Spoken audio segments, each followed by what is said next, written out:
presentation of Fox Sports. We are Fox Sports. We are San Diego. At the bottom of the zone. 3 straight hits for the Braves. That ball was smoked. Seeing their old friend Matt Kemp now in a Braves uniform. Yeah, that's a good start for Paul Clemens.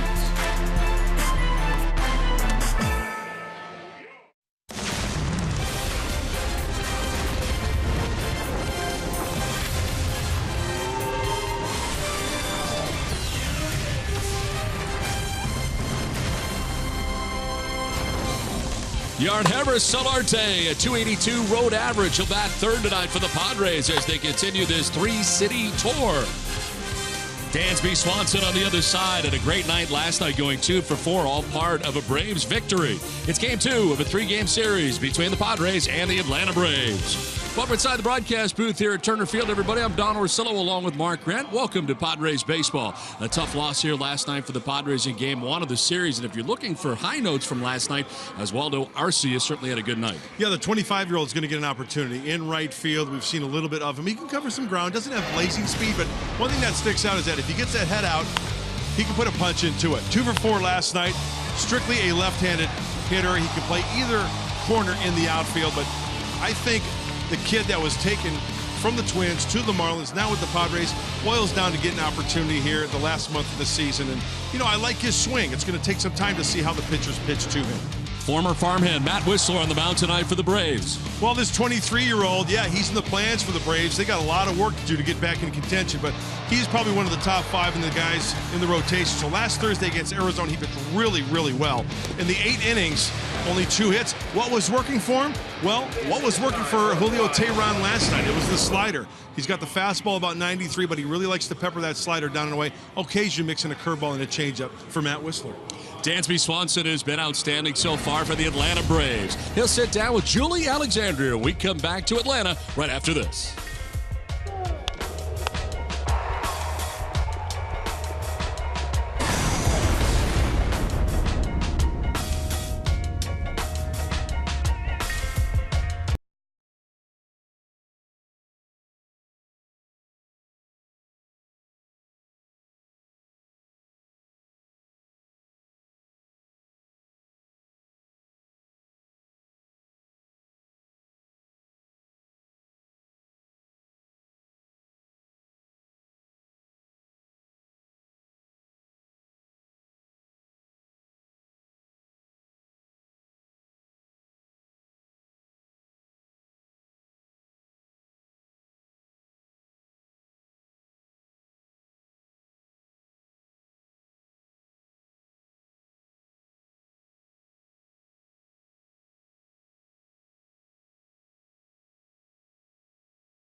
Welcome back to Turner Field. Today marks 2 weeks ago to the day that Braves shortstop of the future Dansby Swanson made his MLB debut.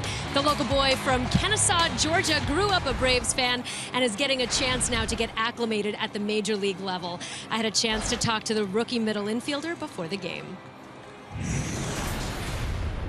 Yeah, I got a lot of love for this place, a lot of passion for here, so it's exciting to be back. I was around for a lot of the titles in a row, and it's kind of like you expect excellence in this organization, so being a part of it and helping them to achieve that is pretty neat. Dansby gets his first name from his mother. It was her maiden name, and he wears a face guard in the batter's box because during his first at-bat, which was a simulated game in the minor leagues, he was hit in the face by a pitch. Talk about a welcome to the minors. Well, coming up, the Padres taking on the Braves. It is Paul Clemens to the rescue. He takes the ball for the Padres. Padres and Braves coming up.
Since Padres Baseball, brought to you by Sony High-Res Audio. Finally, hear everything.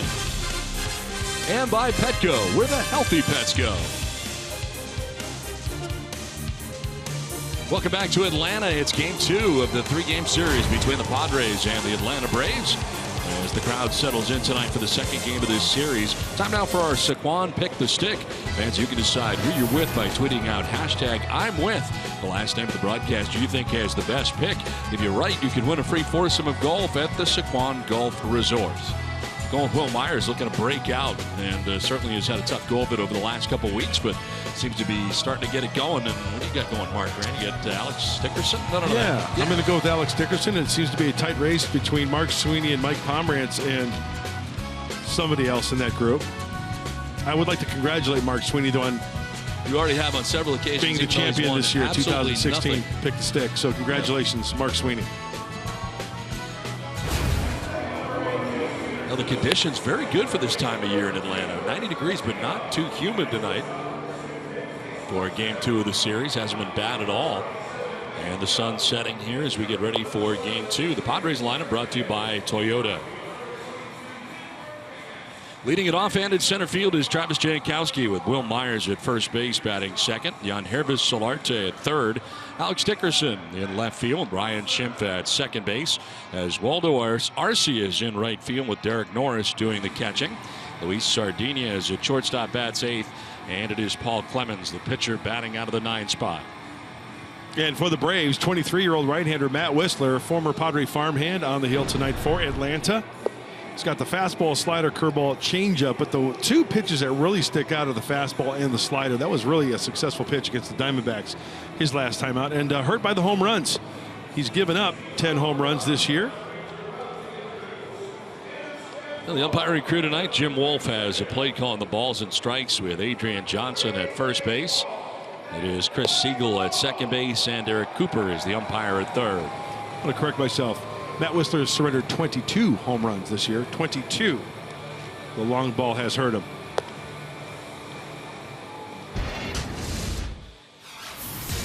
Well, defensively for the Atlanta Braves, Matt Kemp in left, Ender Inciarte in center field. Nick Markakis around right with Adonis Garcia at third, Dansby Swanson at short, Chase Peterson at second, Freddie Freeman at first, and Tyler Flowers doing the catching for Matt Wisler. Well, Dansby Swanson, the hero last night for the Atlanta Braves, outstanding offensively, a couple of very big hits for him. All part of a Braves win in game 1 of the series. And Travis Jankowski leading it off here in game 2. A little bit of sunshine around the mound area, some in right, and that's about it. As the first pitch of the ball game misses outside, and we are underway.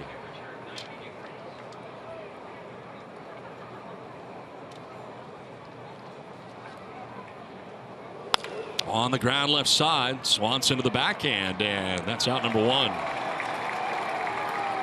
Well, Wisler helping himself out by keeping Jankowski off the base pass. One down here in the first.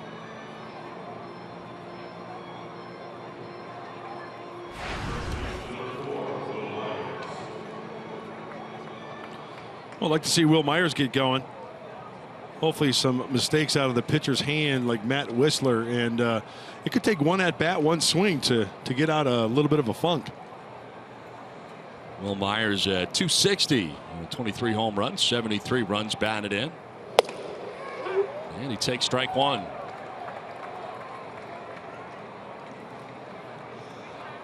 Ender Inciarte, center fielder, moving over towards right center. Good sized gap out there in left center field.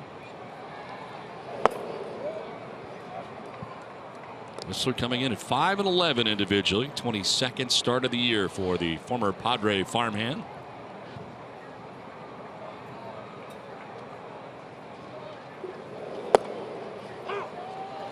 Oh, there's that breaking ball we're talking about, the slider from Matt Wisler. Looking for Myers to go up the middle as they move the second baseman Chase Peterson over towards the bag at second. That'll skip in. 2-2. And Hervis Solarte waiting on deck as the Padres bat here in the first inning.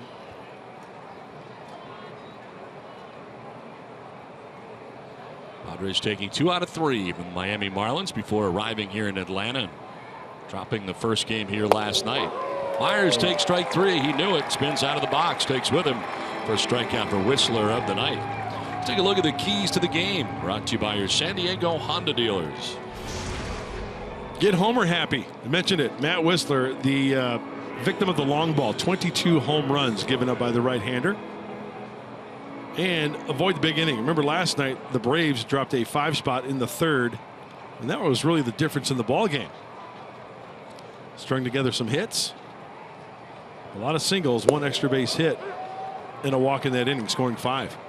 And Hervis Solarte batting with 2 down, bases empty here in the first.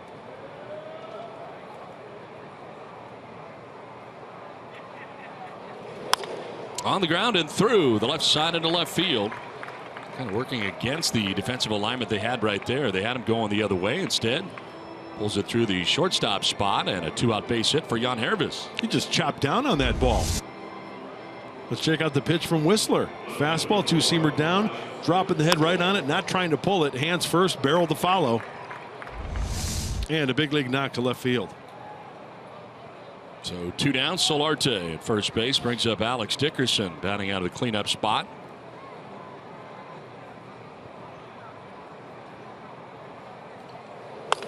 How much of Wisler have you seen in spring training with the Padres? Here and there, not a lot. I mean, the arm is there, the stuff is there. It's all about locating. We preach that all the time. And if he can really locate and throw that behind the count, that slider, like Tehran was doing last night. I think somewhat the same type of pitcher, maybe. He works quickly. I like that. Dickerson took a hack and fouled it back, down 0-2.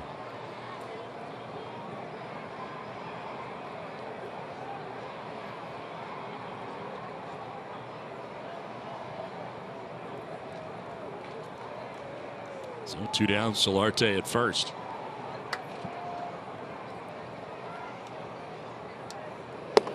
Very high to Dickerson, 1-2.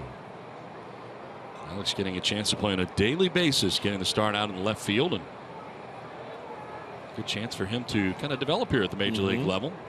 Best opportunity, longest opportunity that he has had in any given stint.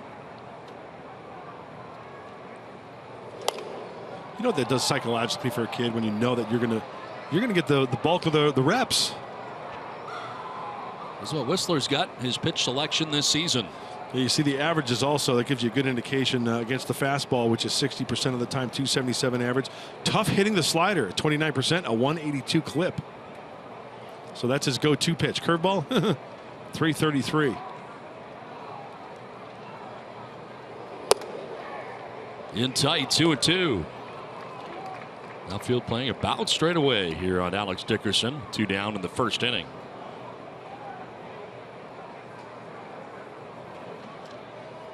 Ryan Schimpf waiting on deck. And fouled straight back. Dickerson seeing some pitches here against Whistler. Got a battle going on.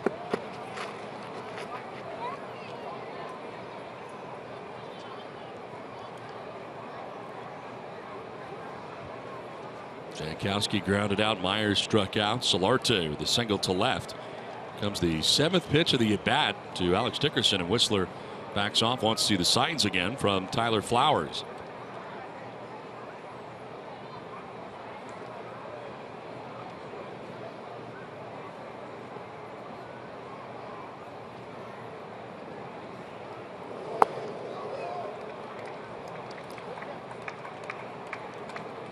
Battle continues. Now Solarte at first base can get a start with 2 down and a full count to Alex Dickerson.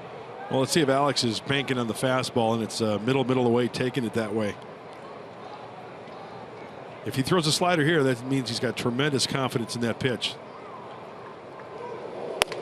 Away for ball 4. Down to first base goes Dickerson. A good at bat. So 2 on with 1 away, and Padres trying to get something done here with 2 down in the inning.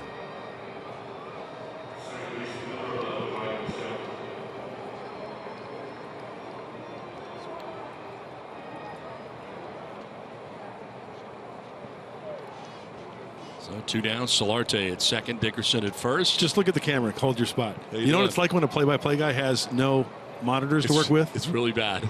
It's steam coming out of his ears like that. So we got to do the game. Just keep your head still there, Cha-Cha. And this guy starts moving stuff around. Pitch is on the way, and it's outside. So these guys who work on our crew, who do such a great job, get here at like 1 o'clock in the afternoon to set the entire booth up. Then 4 seconds before we go on the air, this guy decides to move stuff around and rearrange. And what happens? 2 of the monitors break at the same time before we're live. Total coincidence. We have billboards, we have defense, we have offense, we have total pitcher, total we have all of that, coincidence. none of which we could see. Who moved this monitor over here to appease you? I don't need it there. I asked you specifically. You said if you could. You are Please do not touch the equipment if it's okay with you. These guys are really good at what they do.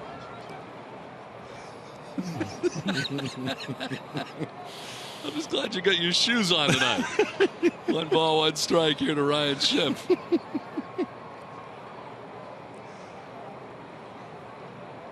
I think you did quite well going old school. It was okay. It was really weird. I couldn't see any of the stuff I was talking about, but it was all right, I think, as far as I know. Foul back to the screen, 1-2.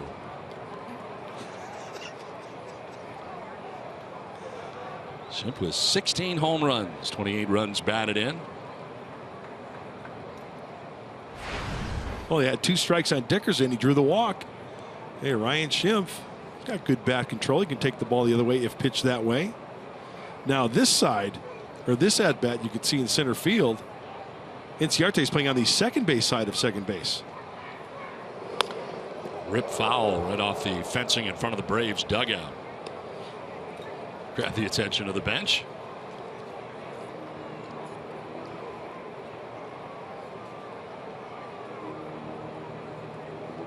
Whistler, as you mentioned, getting 2 strikes on a couple hitters, having trouble putting them away, though. And Schimpf trying to get something done here with 2 down in the first inning. Whistler up to 21 pitches here in the first. Not out of it yet. 2-2.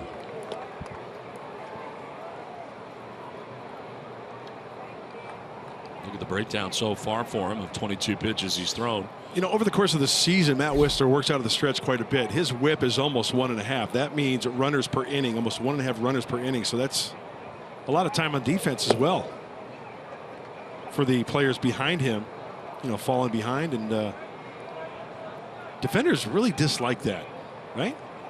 Get ahead, quick outs. Here's manager Brian Snitker taking over from Freddie Gonzalez, who was let go earlier. Back-to-back full counts for Matt Whistler with 2 down here in the inning, 2 on for the Padres. And a swing and a miss. Gets away briefly from Flowers. Got to throw out Schimpf and does. The strikeout ends the inning. Padres strand a pair. Braves are coming up.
Series. We knew it was not good last night when you saw Christian Bethancourt wincing on that swing. Ended up on the bench. You could tell it was not good.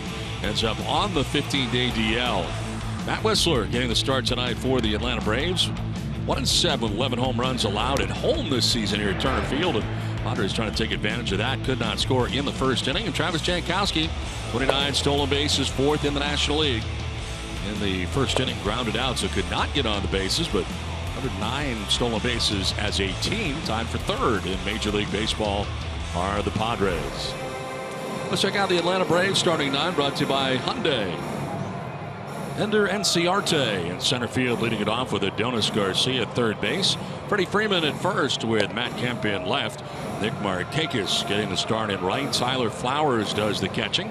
Chase Peterson at second base. Dansby Swanson, the shortstop. And the pitcher, Matt Whistler, working out of the 9 spot. Padres Scouting Report is brought to you by Anderson Plumbing, Heating, and Air. Enter Paul Clemens to make this start. The 28-year-old making his 7th start for the Padres. Aggressive with the curveball. Just don't toss it up there. Be aggressive with it and throw more changeups. Tell you what, Don, if he stays on top of that curveball, he's got a darn good one.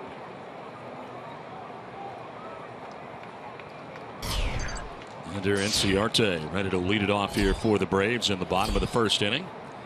In on the grass at third is Yangervis Solarte. And there's strike 1 from Clemens.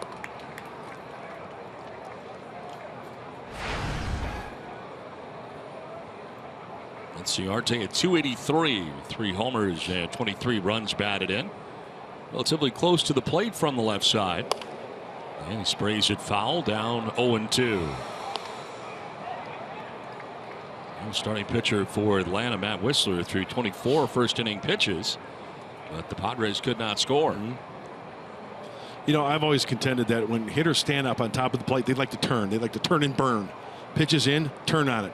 Guys like Tim Wallach, who was like in the back corner, they like to dive towards the outer part of the plate. Good ball there, and it's on the ground to Sardinez, but through him. And through the wickets for Sardinez. We've not seen a lot of that. He's been very short-handed. At shortstop, but charged with an error this time on that ground ball. No, that hurts. Paul Clemens made a good pitch. It was a curveball, and that's just a good old-fashioned boot right through the legs. So lead runner on here for the Braves in the bottom of the first inning, and that'll bring up Adonis Garcia. .263 average, 11 home runs and 45 runs batted in. Participating in his 107th game of the year.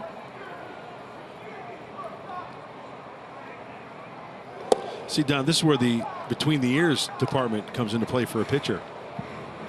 You can't let that bother you. You made your pitch. Nobody feels worse than Luis Sardinez right now, obviously. Try to make a good pitch. Hey, the double play has been the theme recently the last few games for San Diego. Work down to the zone. Have Garcia ground into one.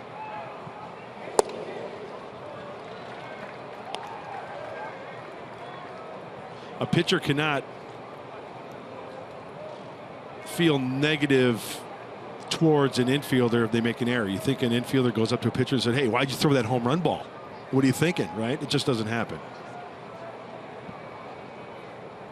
I guess you get better at it as you become a veteran and move forward. A lot of the younger guys having trouble with having things bad like that go on behind them. From a mental standpoint, sure. Move on. Look, I mean, he's probably thinking about it, sure, but you got to lock in the next pitch and almost, you know, the old adage, hey, hit the next one to me. I'm going to make up for it. We'll turn two and all is forgotten. Slings it over to first, but Inciarte back to the bag, held on by Will Myers.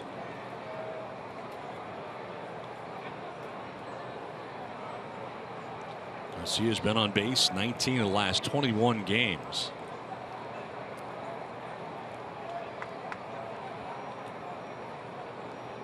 Runner goes, and it's fouled off to the right out of play. So a little hit and run there on the 2-1 count, but it's fouled off to the right.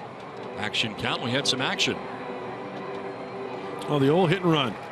A couple of pieces that make that work. You want to have a strike thrower out there. You want to have a guy who's got good bat control. You want to have a guy hit the ball on the ground.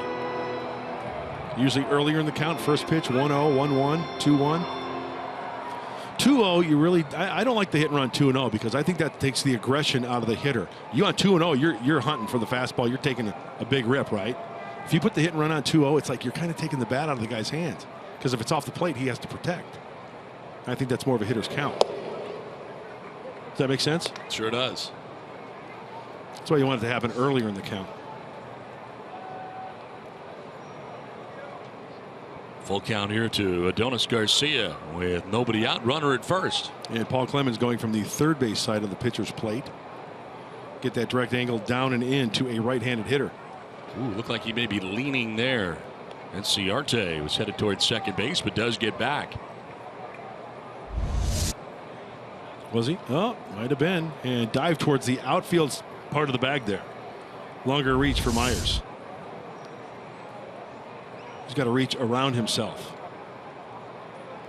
There you go.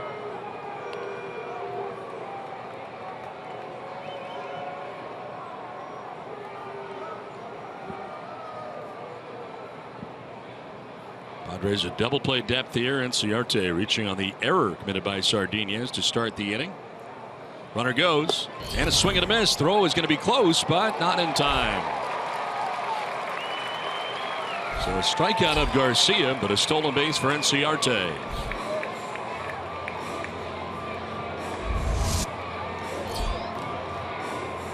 Oh, looked like a little cut fastball.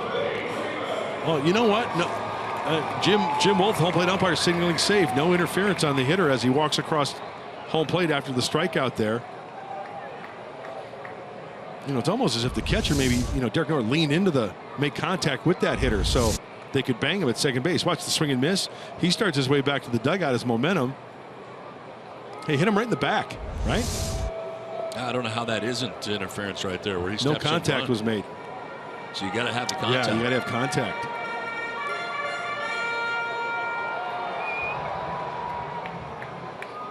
One out, Inciarte at second base. And Freddie Freeman, the 3-hitter standing in, a .290 average for Freeman. 27 home runs. Doesn't have a lot of protection in the order until Matt Kemp arrived. Now Inciarte taking third without a problem. Got to hold those runners. Got a double, triple look. Didn't even look at him. So he steals second and very quickly steals third base.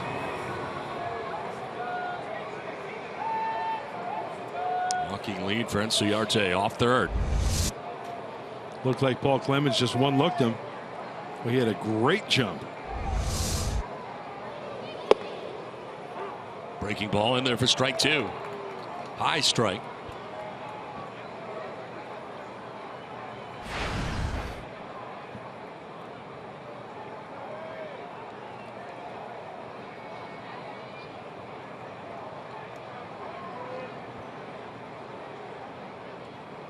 On the ground, back to Clemens. Looks the runner back at third and goes to first for the out. Threw a seed to first base. He did. And Freeman is retired 1-3. Inciarte still at third. Padres defensively brought to you by your San Diego County Ford dealers. Alex Dickerson in left, Travis Jankowski in center, Oswaldo Arcia in right. Then Herbert Solarte at third base, Luis Sardinez at short. Ryan Schiff at second with Will Myers at first. And Derek Norris does the catching for Paul Clemens.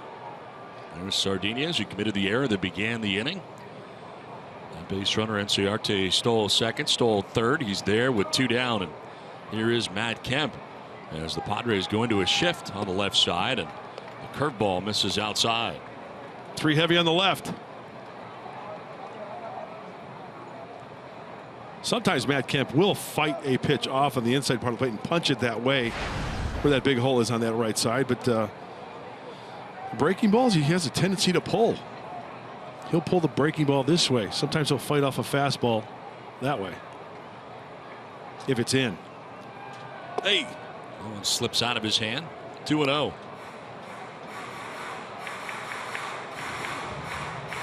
And Matt Kemp, as a member of the Atlanta Braves, hitting at .233, 3 homers, 16 runs batted in since coming over in the trade. Overall this year, 26 home runs, but 23 of the 26 coming in a Padres uniform. He balked. And a balk. Clemens shaking his head, wondering what he did, but a balk and a run. It's not been a pretty inning. An error got him on. A balk gets him in, and the Braves take a 1-0 lead. Oh, did he stop without stepping off? Let's check it out. He's going for the windup.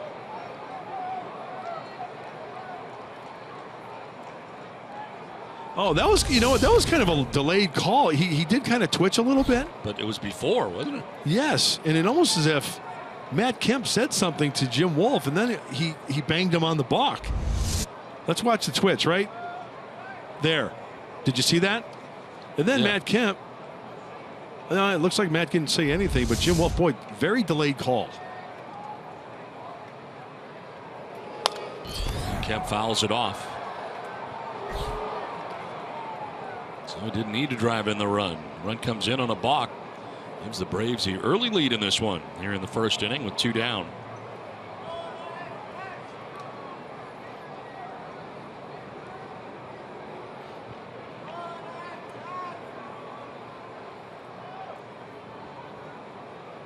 Now Clemens backs off, going back and forth with Derek Norris.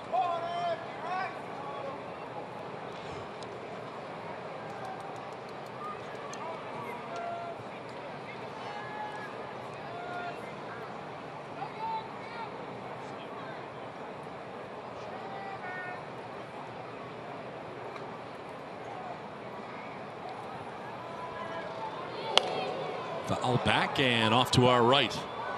Still 2-2. Hey, a balk is one thing, but balking home a run with 2 outs.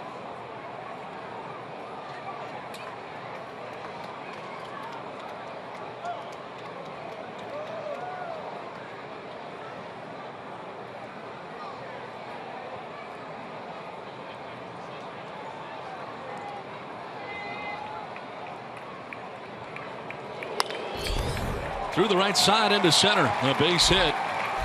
They were shifting on the left side, and he takes it to the right of second base. And Matt Kemp did not have a hit last night. Does here in game 2 of the series against his old team.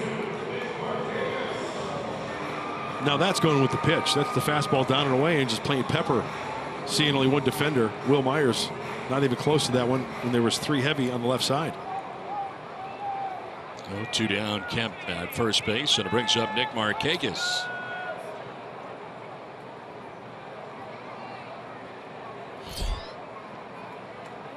Pitches so far here in the first inning for Clemens. Starter Whistler for the Braves throwing 24 pitches.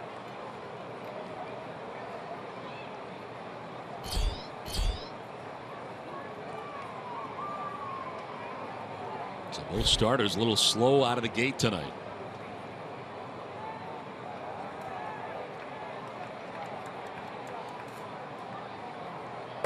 You know, if I'm a pitching coordinator, I'm starting from day one. I don't care if you came from college, from junior college, high school.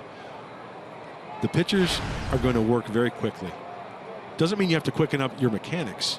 I'm saying you get the ball, and I'm not saying rushing right up and getting the set position, but you're getting that ball, you're walking back to the rubber, maybe you're collecting your thoughts a second, and bang, we're going back to work.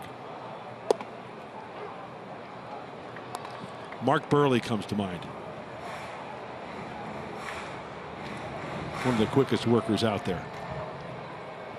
Wade Miley. Wade Miley. Very fast. Yes. In fact, the Chicago White Sox as a team was very fast for a while. Don Cooper, the pitching coach there of the White Sox, kind of a mantra there for a while. He preaches that.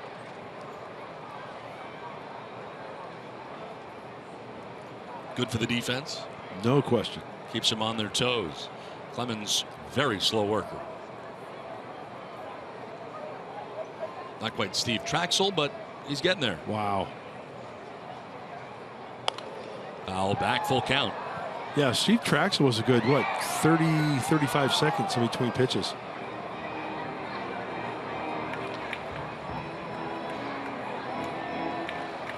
And granted, the hitters, they've got to adjust the batting gloves after every pitch, for the love of Pete. Now start here for Matt Kemp at first base with 2 down, a full count to Nick Markakis.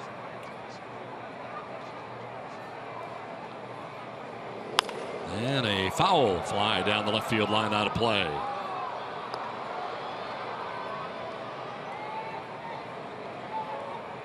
And a souvenir for a fan down the left field line.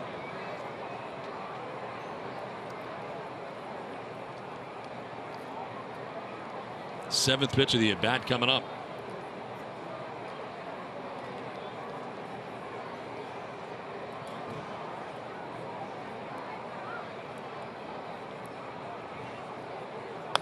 And another foul off to the left. You see what Clemens is trying to do, down and away, outside corner.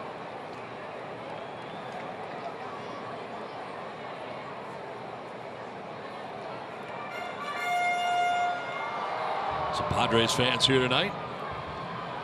Bulldog fan too, Mississippi State.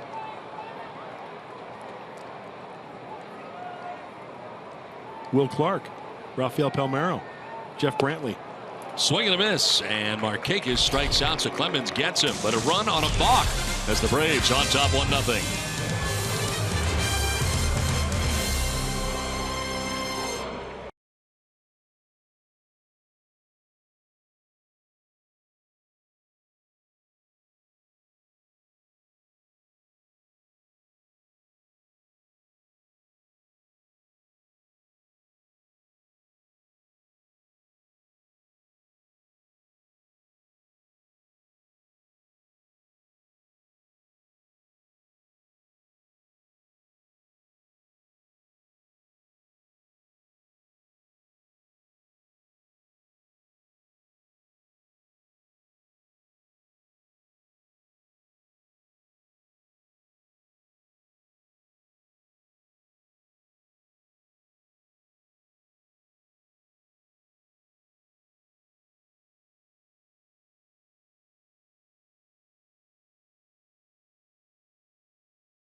Actually, I was hoping to feel a little better, but it didn't went that well. I had some trouble while I was sleeping last night, trying to move, turnover. It was pretty painful. And The Padres have placed catcher Christian Bethancourt on the 15-day disabled list after he exited last night's game in the fourth inning, which was then received to be a left intercostal strain, and they have chosen to call up Hector Sanchez from AAA El Paso. And hopefully Christian Bethancourt, he had planned to get some extra ABs during the offseason. He's hoping that this injury doesn't derail those plans, but right now he's just focused on getting better and getting healthy. Guys? All right, Julie, thanks very much. Certainly last night you had the feeling that it was not good. And today we get the word that he's on the DL as this one is fouled off down the left field line.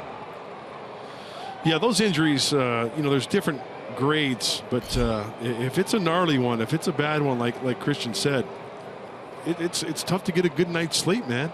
You move around just a little bit, and it's very, very painful. So Hector Sanchez there sitting alongside, backing up Derek Norris. Of course, the September call-ups tomorrow, but where the Padres are headed back west again. Not likely we'll see too many guys here tomorrow afternoon as we play day baseball. And the Chihuahuas, of course, in the postseason. They can clinch tonight, right? I read somewhere where the Chihuahuas can clinch tonight. Postseason berth. Having a very good year. A lot of the guys who were there are here right now, though. With all the changes the Padres have had, but Bethancourt going on the DL.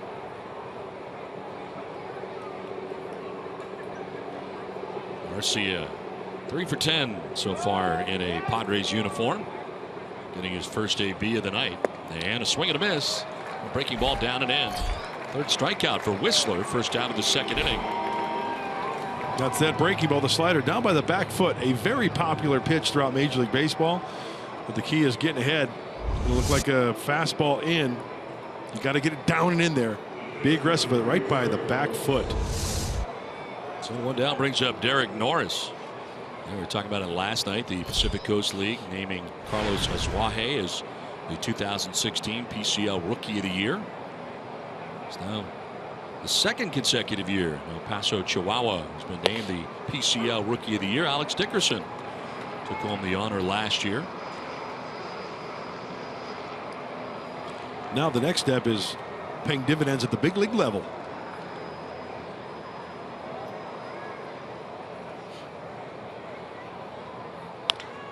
Chop foul outside of third. Well, you look back at the Braves run, and all you have to do is look in the left field here and see that incredible run of division titles. And it seemed like they had a good rookie joining that team every year from the system. And if you have a really good system, there should be one guy, maybe two, that starts that year with you as a rookie. Hey, how about Chipper Jones? Comes up in 1995, wins it all. He's probably thinking, this is great. It's going to happen every year. Well, the postseason, yes. But then again, it just goes to show you how tough it is. You know, getting to the playoffs, yeah, tough, but how tough is it to win the big one? Only one world championship out of all those years into the postseason. And of course, the only reason they didn't in '94 was the players' strike at that time and the stoppage of baseball in '94. That's a good trivia question. As we take a look at Chipper Jones, third baseman for the Braves. Is that your Skip Carey imitation? God rest his soul. I loved Skip. He was the best. Oh. Dry sense of humor, very entertaining. Luis Sardinez batting with 2 down in the inning. Turned out to be a costly error. Sardinez, who committed the error, the runner came around to score on a balk. That's the difference in the game. It's Tardy on that cut. 93-mile-an-hour fastball running away.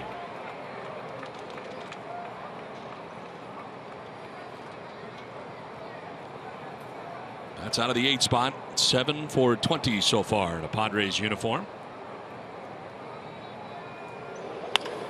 To left, and Kemp towards the line. Makes the catch. A 1-2-3 second inning for Whistler. 1-0 Atlanta through an inning and a half tonight.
Moving out of Turner Field and moving to Cobb County starting next year. SunTrust Park will be the Braves' new home in 2017. And Mark Grant, you've got some interesting information about the tree.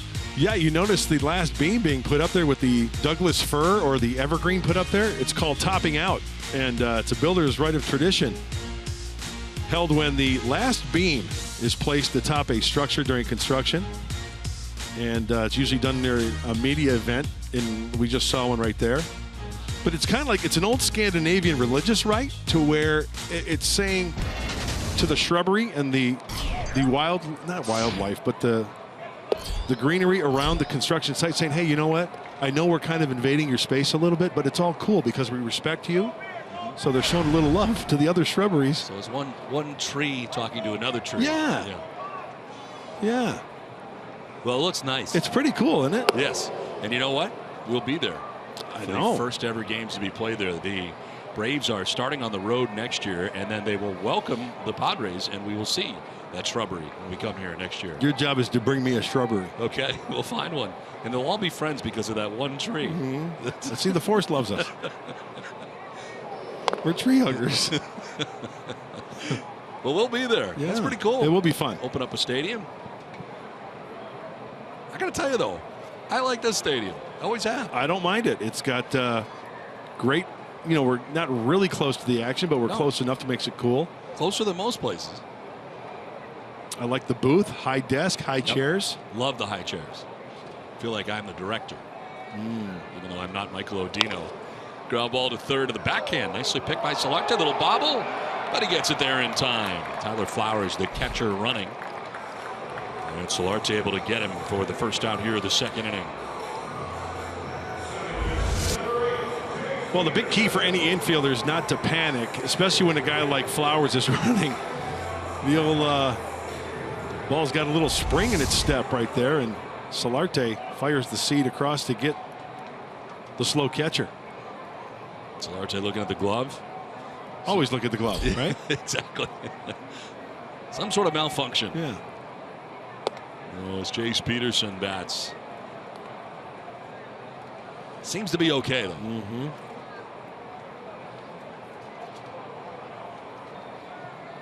Peterson, a .261 hitter on the year. They're in at the corners.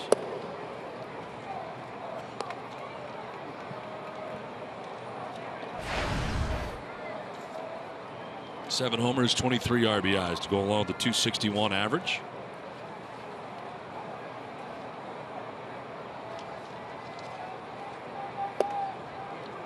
Planning on a fastball, got one. Clemens showing 94 there. You know, he can be sneaky fast.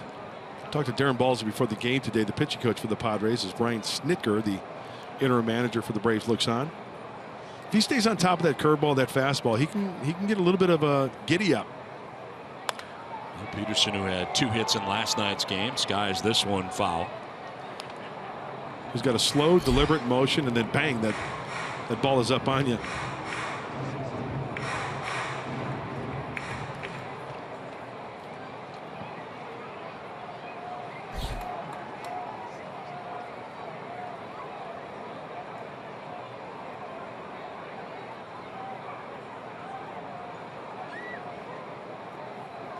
Peterson hitting at .400 in the last 9 games. 10 for his last 25. He's been here since June the 10th. His most recent call up from AAA Gwinnett.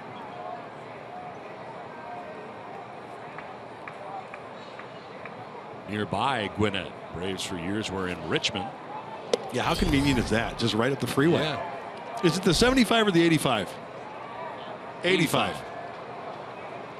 Towards Greenville, right? We got Kevin doing stats tonight. He does it all. Including give you directions. Yeah. 3-2 is in the air to left. It'll send Dickerson back, but he'll get there without a problem. 2 down. Follow Padres Baseball live with the MLB.com at-bat app. Stay up to the moment at any moment with game day, live game video highlights, StatCast news, and more. Download MLB.com at-bat. It's the #1 app for live baseball on your phone and tablet. 2 down here in the second. Brings up Dansby Swanson. 12 for 40 so far in the big leagues. Works out to be 300. Still looking for his first major league home run, 4 RBIs. I thought that was a nice little story that Julie Alexandria did on Dansby Swanson because he wears the guard. Welcome to professional baseball. Give one right in the chops.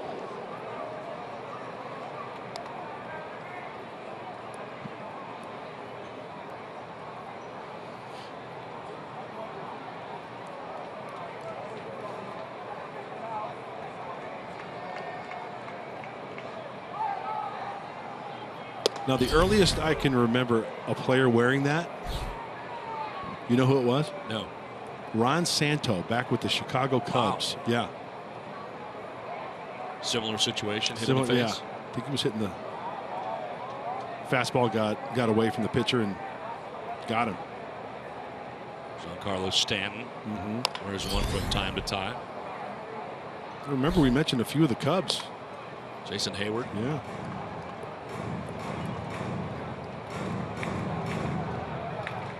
All with 2 strikes to Swanson. 2 down here in the bottom of the 2nd inning. In fact, there's going to be more of an interview with Dansby Swanson on the postgame show with Julie Alexandria, so stay tuned for that one. Get to catch up on the rookie shortstop for the Bravos.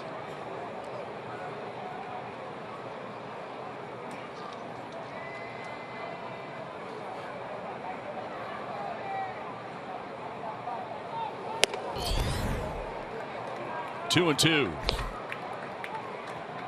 Clemens had to throw 26 first inning pitches, up to 40 in an inning and 2/3.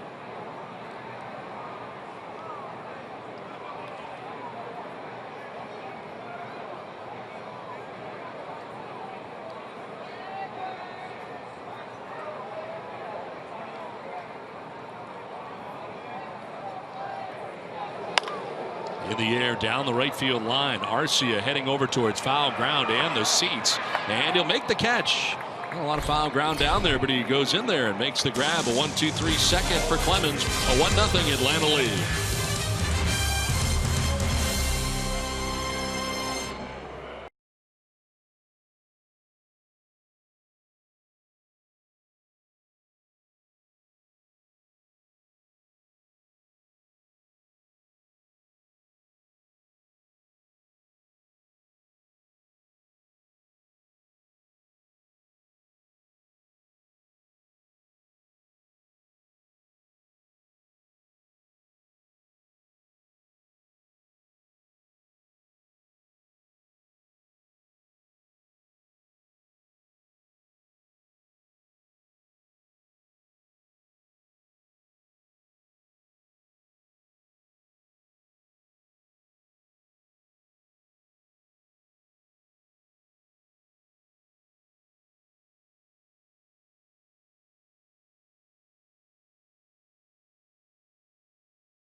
All right, Mike and Mark, thanks very much. Here it is, 1-0 Atlanta, and Matt Wisler out there for his third inning.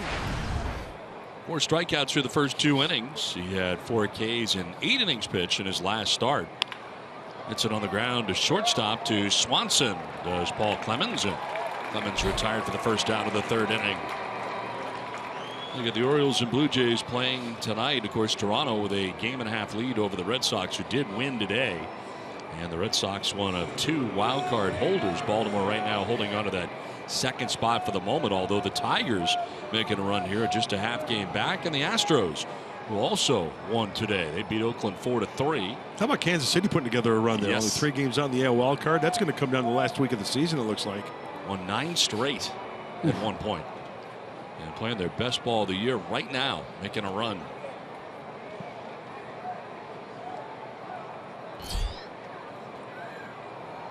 They're 6.5 games back in the division behind the Cleveland Indians, with the Tigers in between. Jankowski showing bunt, taking ball 1. The Tigers will actually play the final games here at Turner Field. They'll be here, part of interleague play in the last home series for the Atlanta Braves. Back up over the mound as Peterson, the second baseman, got to hurry, and he just does get it there in time. So Jankowski retired, grounding out for the 2nd time tonight. And that is now 6 in a row retired by Matt Wisler. Well, the highest Wisler got in the Padres organization was AAA El Paso. 2014 was 9-5 with the Chihuahuas, a 5.01 ERA. And 22 starts. And then last year, spending time at AAA Gwinnett here with the Braves, and 20 starts in Atlanta, was 8-8 at the big league levels. First go around in the majors. If I remember correctly, last year Matt Wisler got off to an awesome start. And Will Myers taking it the other way into right field. And a base hit from Myers, a wide turn at first, but he'll hold on and picks up a string of 6 in a row.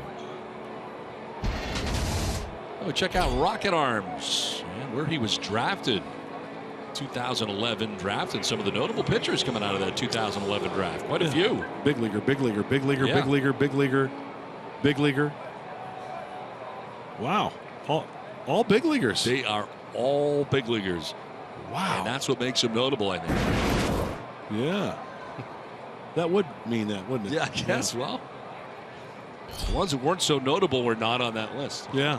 I'm just making sure that you knew. Runner goes, kind of a delayed steal, and he just took off. Wonder why he didn't slide. Stolen base for Will Myers. He just goes.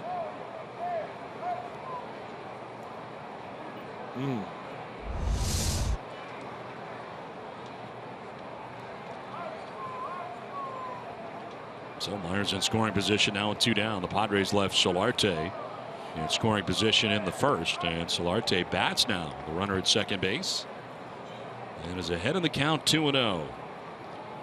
Well, better on the road is Yangervis Solarte, 282 away from Petco Park, 9 home runs of the 13 that he has hit on the season, and more RBIs.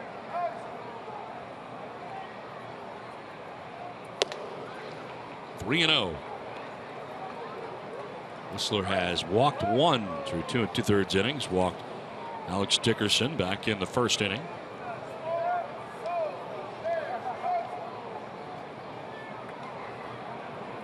Pitch 44 of the night.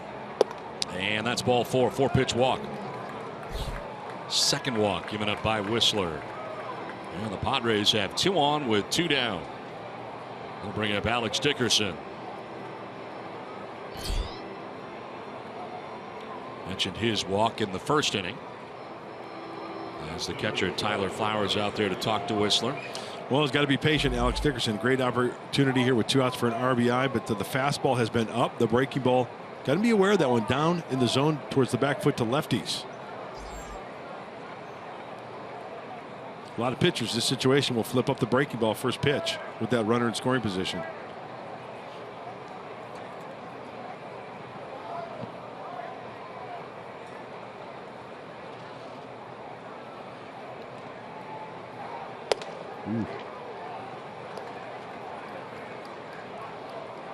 Gave him the heater. 3-13 with runners in scoring position and 2 outs this year for Dickerson. Bluff there has Myers sprawling back to the bag at second, but no throw. Will wasn't sure, so he went diving back. Nobody cheating in behind him, though.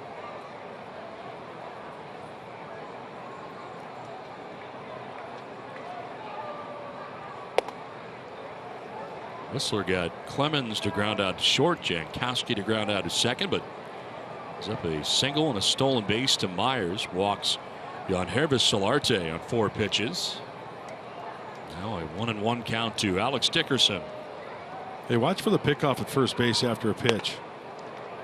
Just always leery of that. You know, you get a guy who's kind of falling asleep sometimes. I'm not saying that's the case with Yangervis Solarte, but you never know. You can put on a play with Flowers with that left-handed batter up. You throw, snap throw behind the hitter.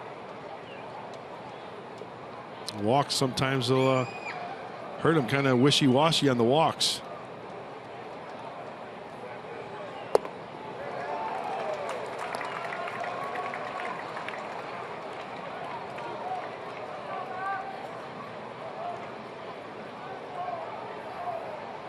There's only been 5 starts this year where Matt Whistler has not issued a walk.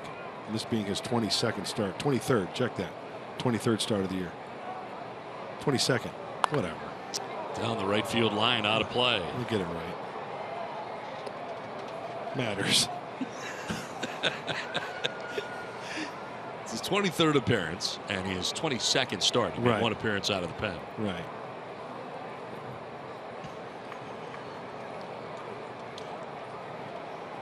Working here with Myers at second, Solarte at first, 2 down in the 3rd.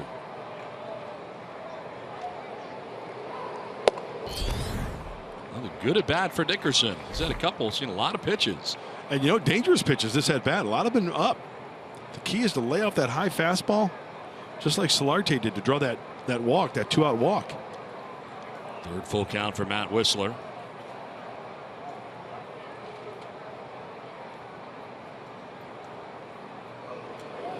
And a grounder back to the mound. Whistler has got it. Is tossed to first in time. And that'll do it. Padres strand a pair through 2.5. Braves have a 1-0 lead.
Griffey Jr. become the first father-son to play in the same Major League lineup. The 40-year-old left fielder and his 20-year-old offspring both scored a run in the Mariners' 5-2 victory over the Royals at the Kingdome. How great is that? Rusty Kuntz, the first base coach, now with the Kansas City Royals. Coach at first base there, but my good. And then to take it one step further, remember they went back-to-back home runs at the Big A against the Angels. Totally incredible. remarkable. Oh, somebody's getting married, having a good time at the ball yard. Hey. Girls' night out. Matt Whistler leading it off here for the Braves. Whistler, Inciarte, and Garcia scheduled to bat here in the bottom of the third.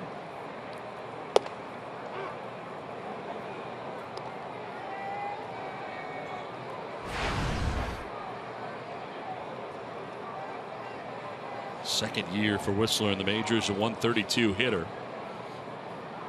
And a grounder up the middle. Sardinez can't get it.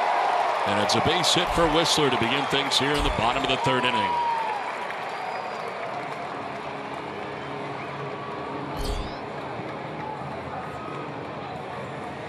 Well, usually when the pitcher leads off, I'm not saying it's an automatic out, but the frustrating thing is when you give up a hit or a walk to the pitcher. But Matt Whistler is a pretty darn good athlete. He just plays pepper with that one just out of the reach of Sardinez.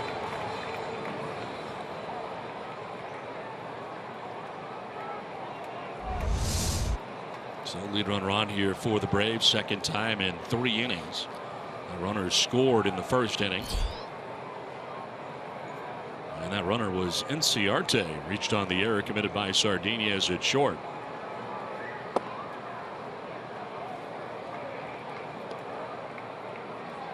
Inciarte reaching on the error, stole second, stole third, scored on a balk. Riding a 10-game hitting streak coming in. 16 hits during the stretch of .421 average.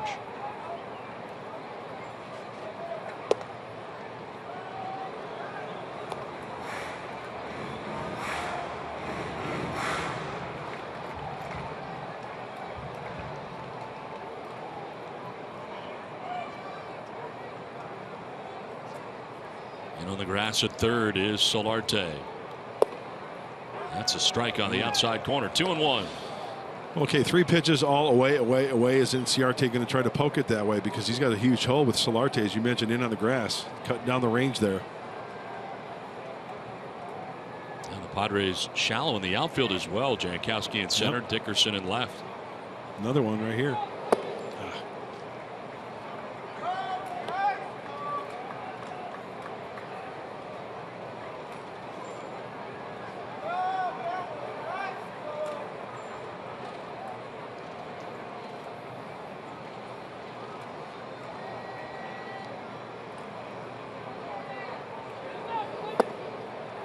Ball 4 and he loses him. That's the first walk given up by Paul Clemens. And that'll bring out Darren Balsley as the first 2 have reached here for the Braves in the third inning.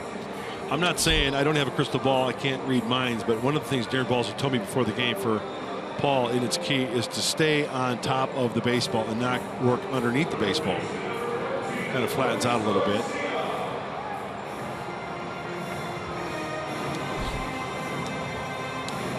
The only run of this game strangely came in on a balk, and it was kind of weak, actually, I thought. Yeah, you know what? In the judgment of the umpire, Jim Wolf, he just kind of his shoulder right there. Did you see his shoulders? I did. And you could tell that Jim Wolf, he was saying that's a move, that's a balk, and he moved his shoulders, and the run comes across.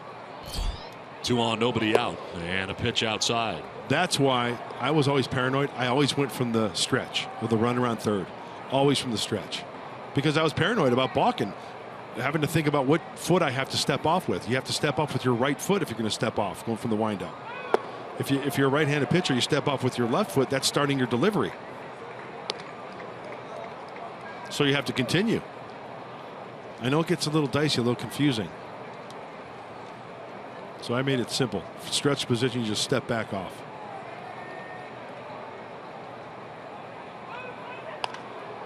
In the air, down the right field line, foul and out of play. What are the advantages to going to the wind with a runner at third base for a pitcher?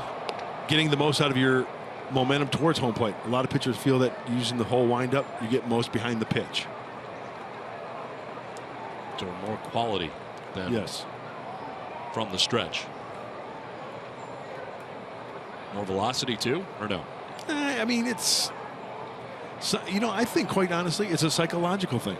Some guys just feel more comfortable using their whole delivery, getting the most behind up, the most momentum, getting that whole body in motion towards home plate rather than just a leg kick up and go to home.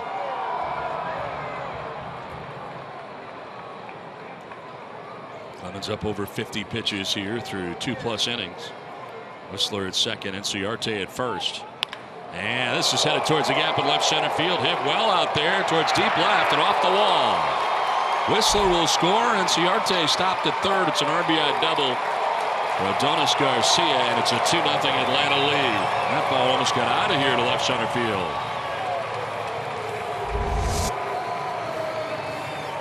Well, that's a big time mistake. 3-1 fastball up. Well, first and foremost, any hitter's looking fastball. Now 3-1, when you get it up, yeah, only a few feet from going out of the yard. That's almost like a free swing. 3-1, and you get that fat fastball about belt buckle high. Second and third. Nobody out. A run in for Atlanta, and Freddie Freeman coming up. He grounded back to the mound in the first inning, 0 for 1.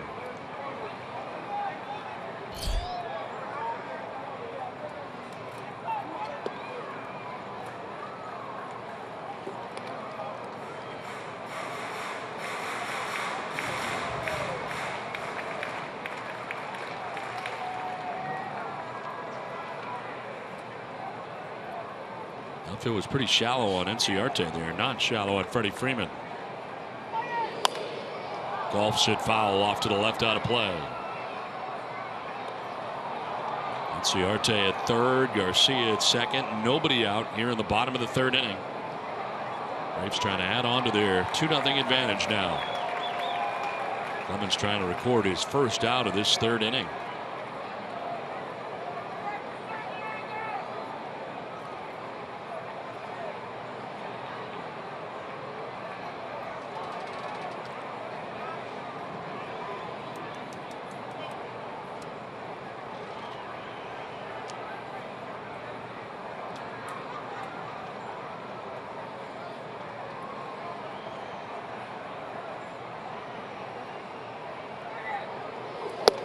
Swing and a miss. Freeman fully extended there, but down 1-2.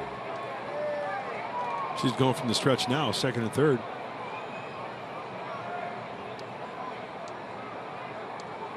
He could go from the windup if he would choose to. I know that situation earlier, there were 2 outs and a runner at third, but still.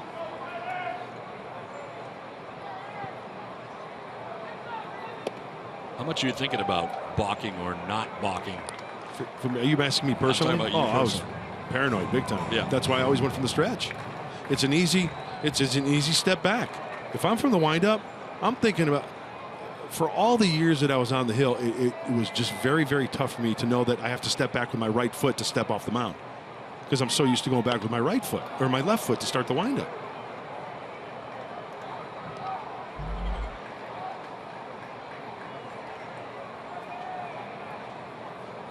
Curveball that time, fouled off. 2-2.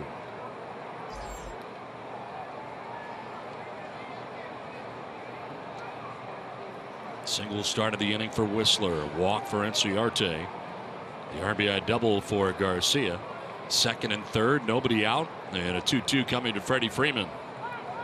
Now bounce in. Nice play by Norris. Saves a run.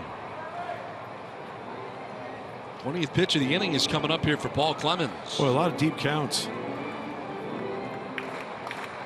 60 pitches in his outing through 2+. Second full count of the night.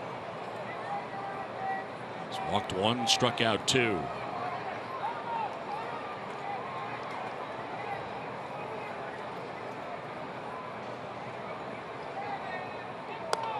Look out. Wow, late swing into the screen, fortunately.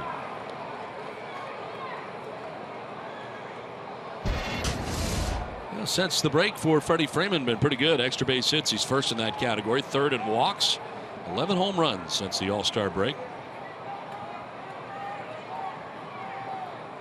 And the thing of it is, if you take a look at when he added Matt Kemp to this lineup. I'd love to know what his numbers are then, because it seems like you finally got some protection around him. Otherwise, why would you pitch him anything? Absolutely, just pitch around him, no question about it. Look out. This will get away. Here comes Inciarte from third. Norris gets the ball back quickly, and he's out.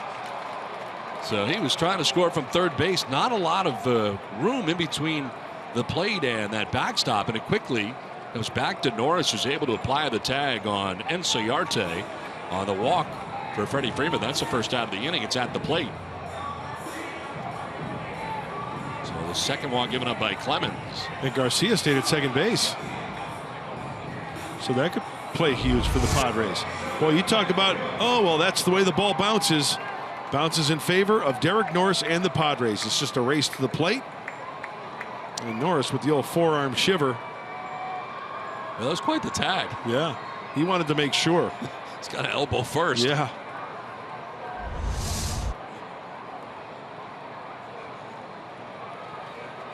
So 2 on, 1 out of the inning, 2 unassisted on that out. Matt Kemp getting his second look at Paul Clemens. Singled to center field in the first inning.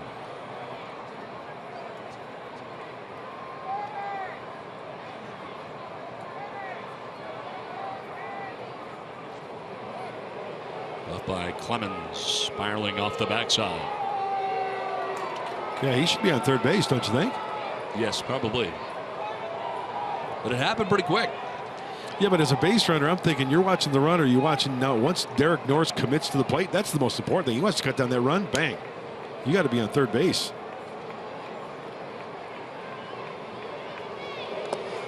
In the dirt outside. Oh, here it is. Let's take a look at Garcia at second. Okay, he kind of just holds his ground. Should I? Yeah. Yeah, he's got to be on third.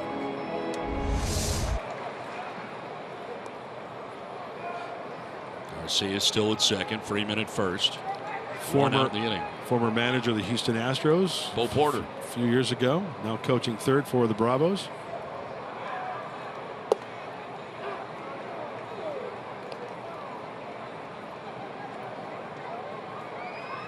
Well, Matt Kemp versus the Padres.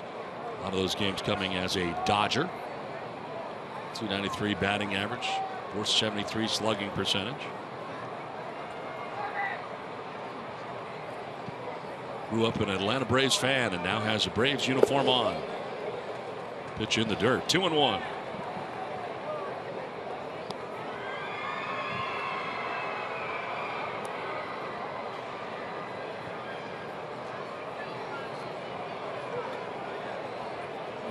Two runs, 3 hits, no errors for the Braves. No runs, 2 hits, and an error for the Padres. Clemens laboring here, 66th pitch. And a grounder to third. Solarte will touch third, cross the diamond to first, double play. Almost pull Myers off the bag, but that double play ends the inning. Braves able to add a run and take a 2-0 lead through 3.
We found out the flood situation, what's going on in the Louisiana area, and everybody wanted to pitch in and do something to help out and make people aware. So we started a little charity going through the Baton Rouge Area Foundation that just trying to make people aware and pitch in to help out as much as we can.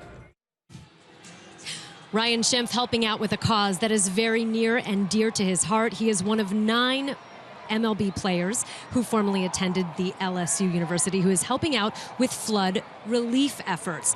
Now, this hits close to home because his parents' house in Covington, Louisiana, was flooded back in March, and he says they have still not fully recovered. And of course, the Louisiana area has been ravaged by floods, and this is a flood that happens, they say, only once every 1,000 years.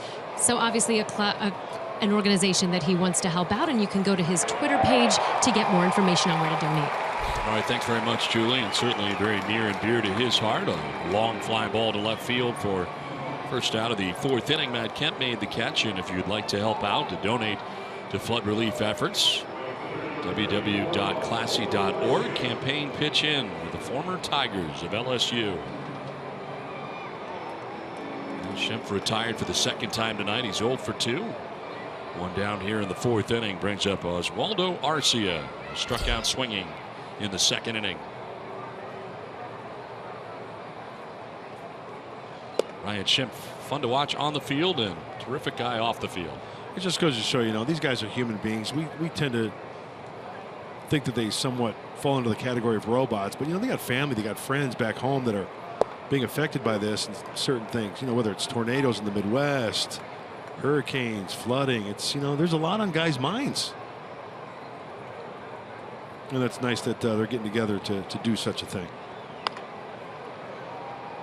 This one foul outside of third base.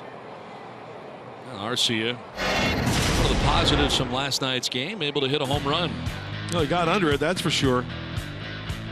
Pitch speed was 93. He sent it out even hotter than that. Now, Nick Markakis, as we take a look how far it travels, he kind of timed it and couldn't reach there, and the launch angle, 40 degrees. Any way you look at it, it's a homer.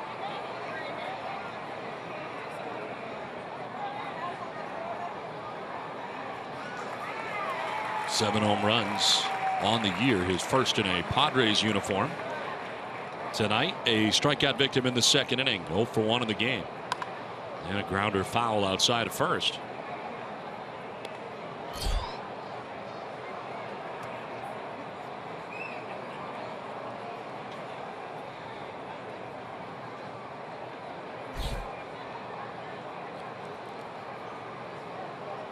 Now that is pretty cool. Yeah. Comes in handy. Yeah. On a summer night in Atlanta. Pitch in the dirt. 2-2. Well, I got to tell you, humidity-wise, it's not been bad at all these 2 days. Well, we got an air conditioner right above us here, Cha-Cha. Is that the reason? Yeah. Because I feel great. Yeah, a few feet out in front of us, I think it's a different story. Oh, okay. I didn't know that. Yeah, it's kind of cutting the humidity just a little bit. This one fouled off to the left out of play. That's a nice little invention right there, whoever came up with that. Yeah. Gonna run down your battery, though, quicker, though, isn't it? If you're running a fan off it. Logically speaking, Don, I think so. Yeah, you're absolutely right.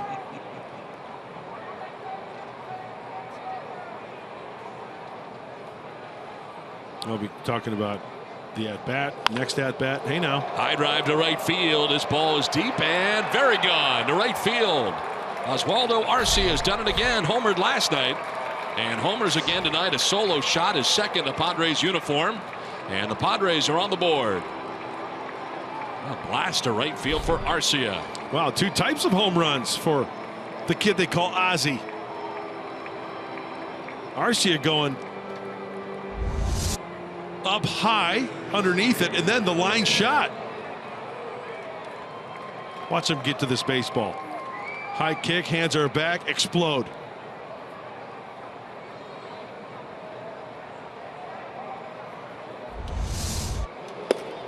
Hitting it with the high. Kind of had the feel that the Padres were losing by a lot more than they were, and they're not. That run cuts it in half right now, 2-1. I like his strength, right? Very strong. Guy's a spark plug.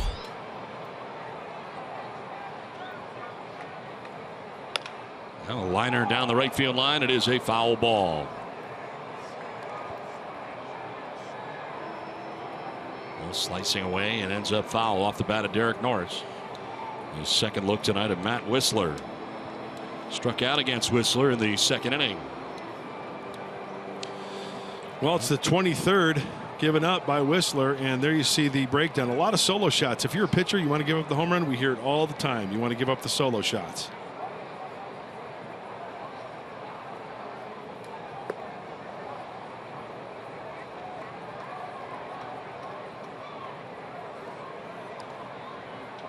See Derek going with the sleeves tonight and the thick wristbands.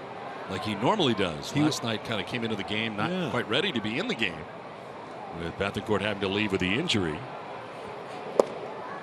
Swing and a miss, down to one knee to strike out for the second time tonight. 5 Ks for Whistler.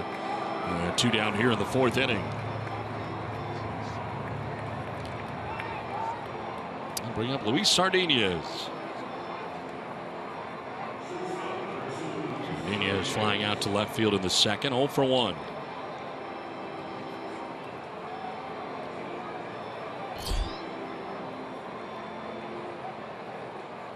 Padres getting a run here in the top half of the 4th inning. Home run by Oswaldo Arcia.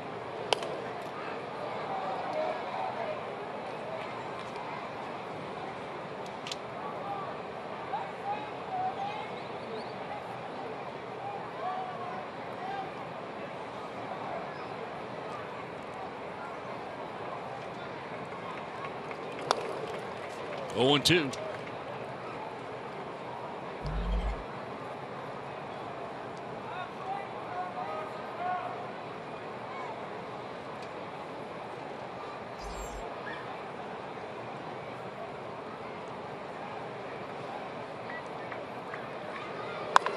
Line down the right field line towards the corner, but foul. Battles around down there by the 3:30 marker, but a foul ball. I got a question for you. On that particular play there, what do you watch? I watch the ball. I watch the hitter. Really? Yeah, because he's got the best read if it's fair or foul. Because as soon as Sardinez hit that, he didn't move. He was on his way back to the. Yep. He was on his way back to the batter's box already. I watch the ball. Really? Yeah. I watch the ball, and then if the ball goes out of my sight line down there, just kind of lose the right field, left field corners, and I go from the ball to the umpire. I do. Yep. And then if it gets close, I watch the umpire. Yeah. Adrian Johnson, the first base umpire, made his way down the right field line to make that call. And I like how the umpires, they hustle down the line to get a good look, right? 1-2 pitch, swung on a miss by Sardinez. Back-to-back Ks for Whistler, 6 in all. But a home run for Arcia has cut the lead in half. Braves have a 2-1 lead. Second home run in as many nights for Oswaldo Arcia.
Padres baseball brought to you by Saquon Casino. Sign up for the new Padres Club card today.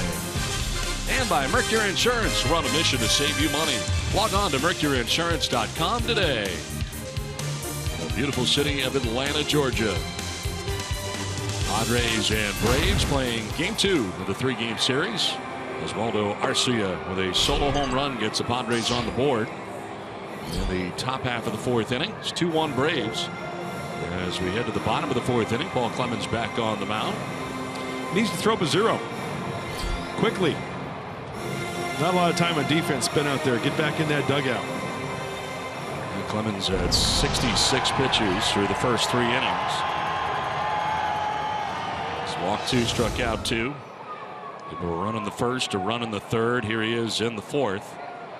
And it's Nick Markakis leads it off for Atlanta.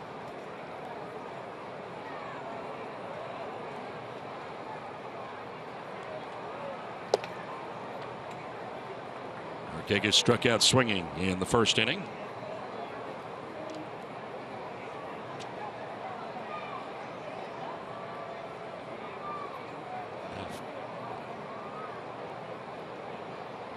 .1-0 is inside and high. 2-0.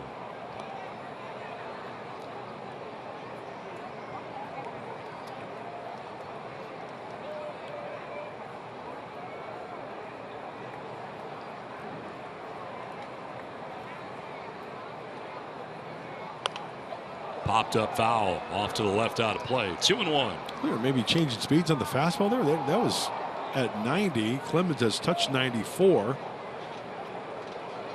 Nothing wrong with that. If you can locate the fastball, that's the beauty of the fastball. Change speeds, create a little movement, keep them off balance. I love the BP fastball. Falling behind, you know, you'll get burned once in a while, but a little BP fastball, guys get out in front of it. See the elbow dropped on that one. Thus the elevation of the pitch. Yeah.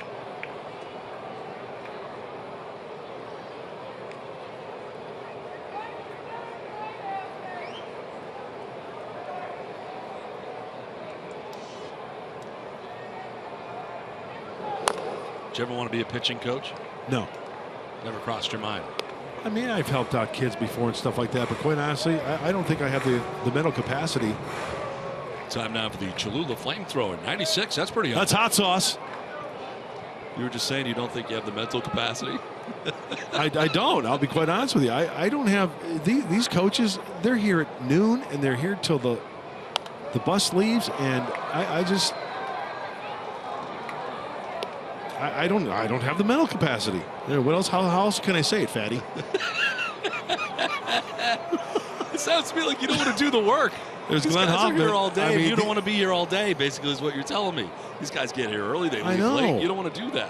No, I don't. There's Andy Green. I mean, they've got everything covered, man. Ball 4, and down to first goes Markakis. Leadoff walk. Lead runner on. 3 of the first 4 innings tonight, and Darren Balsley on the phone to the pen. And you know what? I've told this story before. Darren Balsley, case scenario. We'll fly into a city, and I'll say to Darren, I'll say, hey, you want to go have a social sparkler, talk some ball? He goes, sorry, Mud, I got homework to do. Well, how late do you think you'll be up? Yeah, maybe 4:30 in the morning. I said, what are you doing? He was watching video, scouting reports. I got to write up my reports. I got to prepare my guys for the next day, for the next series. That is the life of a coach. This guy. You're out there having social sparklers. And by the way, did you call me fatty? I thought you did. I did. You did. Yeah, out loud. That was your out loud voice. Yeah. Well, Darren Balsley, a terrific pitching coach. Obviously been here with a few different managers over the years. Yeah. And that says a lot, too. It really does.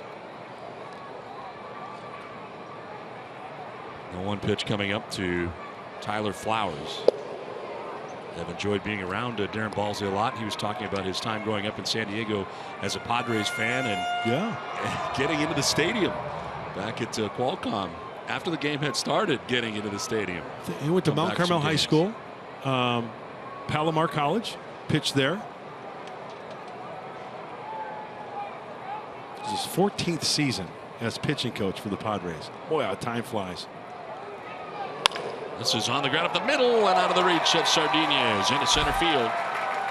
Flowers aboard. First 2 on here for the Braves in the bottom of the 4th inning.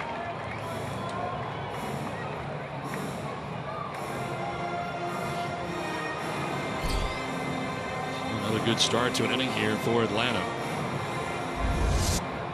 Well, every pitcher wants a grounder if the ball's going to be put in play. 1, 2, 3. And you know what? This infield, like a lot of Major League infields, is very quick. Very short grass. I mean, the ball gets through quickly.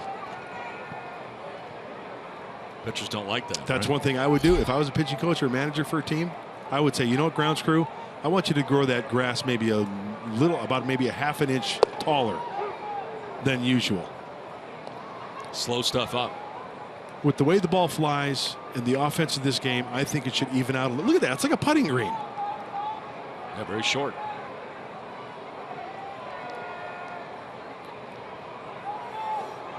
Two on, nobody out. Peterson waiting on an 0-1 pitch. He worked around that breaking ball.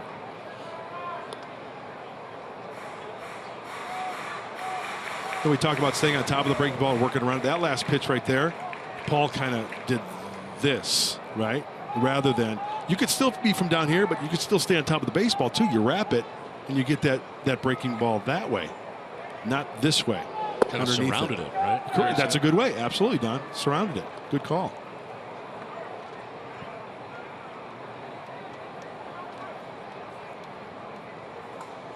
Two and one to Peterson here with 2 on, nobody out.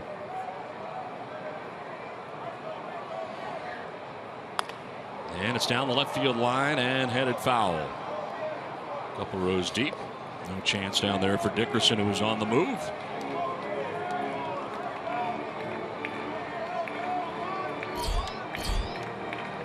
80 total pitches for Clemens through 3+ innings. That's 80 pitches to get 6 outs, because he has yet to get an out here in this inning. That puts it in perspective, doesn't it?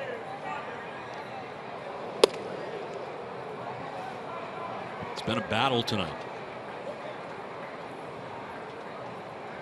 Last 3 outings for him coming into this outing. Last time out against the Cubs lasted 5 1/3, 7 hits, 4 runs. 5th full count of his outing. Whoa. And not close. Ball 4 will load the bases. 4th walk allowed by Clemens on the night. You know, the frustrating thing is you get those, those 6 outs you're talking about, 82 pitches. That rounds out to 13.5 pitches per out. As Jose Dominguez. And it looks like Andy's going to make a double switch here. So making a double switch early in the game. Here in the 4th inning. And Jose Dominguez will be coming in. Clemens will be headed out. And Dominguez coming in a very tough spot. Bases loaded, nobody out. Well, that tells me they want innings out of Dominguez because of the double switch. That means he won't come up around for 9 more hitters. So, well, Alexei Ramirez is going to come in as part of the double switch. As Paul Clemens departs right now, the Braves have a 2-1 lead and the base is loaded with nobody out.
And a tough night tonight, really a struggle in each inning. Total of 4 walks and he leads here in a tough spot. Bases loaded. Nobody out. That spot now taken over by Jose Dominguez. Part of the double switch with Alexei Ramirez coming in at shortstop. So pitching change brought to you by El Cajon Ford. So multiple innings from Jose Dominguez, hopefully, and good quick innings. Hey, still 2-1 ball game here, folks. The Braves leading by 1, and he enters his 24th game. He's got some work to do. Bases are loaded. The walk could be an issue for Jose. And the strikeouts. Yeah, there's a strikeout in there once in a while. He's got a live arm, about 96 on the fastball and the breaking ball. Bases filled with Braves here with nobody out in the inning. And it brings up Dansby Swanson. Fouled out down the right field line. Oswaldo Arcia able to make the catch in foul ground.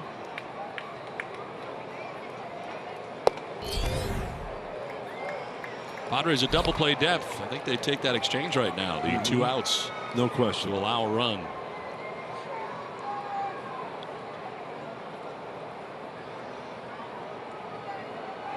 Clemens responsible for all the men on.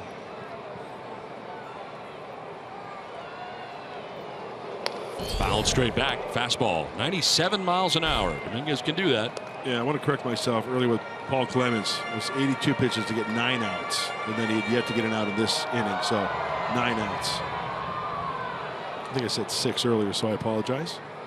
Stand corrected.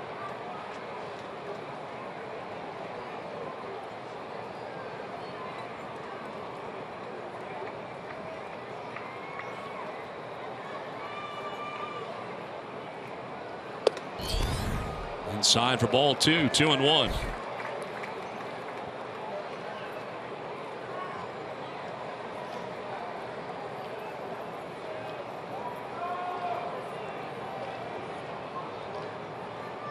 Marquez at third, Flowers at second, Peterson at first. Nobody out for the Braves here in the last half of the 4th inning.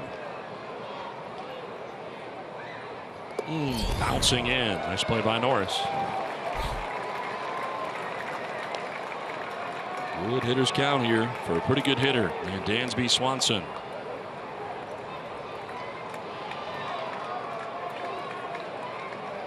With the bases loaded, he kind of narrow it down here to an area he wants to swing. Oh yeah, size of a shoebox, right?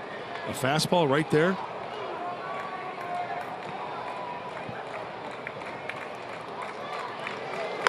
And he grounds it foul. Pretty big shoebox. Down and in, not really the 3-1 cut that you want to take or pitch you want to hack at. Young hitter, a little over aggressive perhaps. A little froggy. Yeah, it's going to take some time probably. Hey, you want to impress. You're a rookie. You got ducks on the pond. You want to get those runs home, but there's going to be a point in time where you say, you know, I will gladly take the walk and pass it on. Sure, it's the hitter, it's the pitcher spot up next, but still pass it on to the next guy. Swing and a miss, and a big strikeout there for Dominguez. First out of the inning comes on the strikeout. That ball kind of cut a little bit out of the hand of Dominguez. So it's pressure time. He had to battle back from 3-1. And on that pitch there, 3-3. Big out. You got the pitcher coming up. Whistler does have a hit tonight. He singled off Paul Clemens in the 3rd inning. Came around to score the 2nd Braves run. This season a 150 average for him.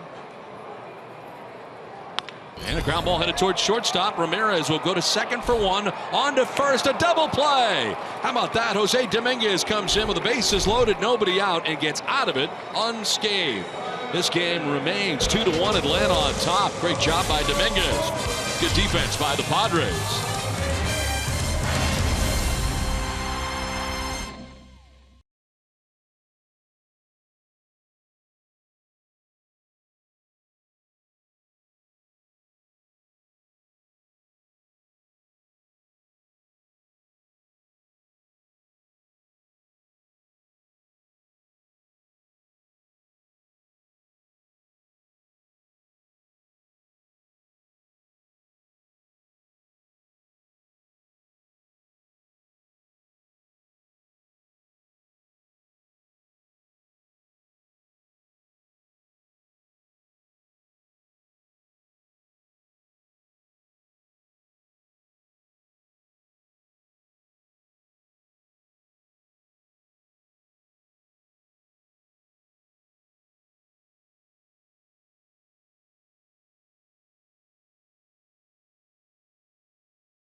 focuses on the slider. Matt Wisler slider, to be exact, against Arizona, down and away. You know, when you got 2 strikes, and even if it's off the plate a little bit, hitters have to protect. And Matt Wisler is showing that he can field his position as well. Last time against the Diamondbacks, his last outing, he struck out 4, even to the lefties, down and in. We talked about going to that back foot. You bet. And there's another one in the dirt, gone. Swung out and missed, strike 3 on the slider.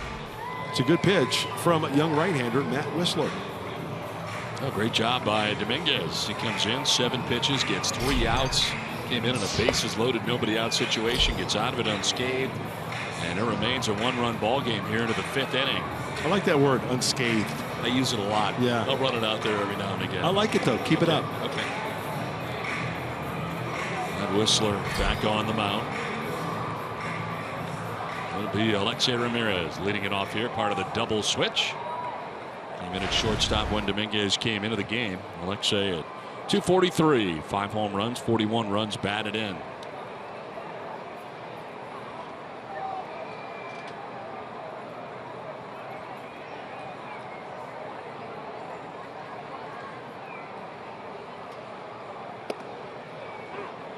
Breaking ball for a strike over the outside corner.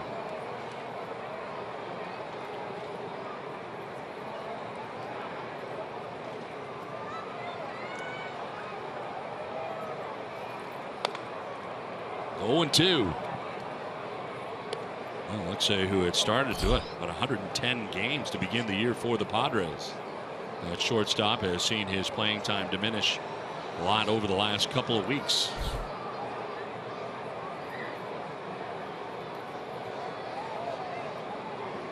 You know, with Alexei's body language, you wouldn't know it, would you? No. I mean, I think he's handling it like a champ. Nice strikes out here. That's 7 strikeouts for Whistler.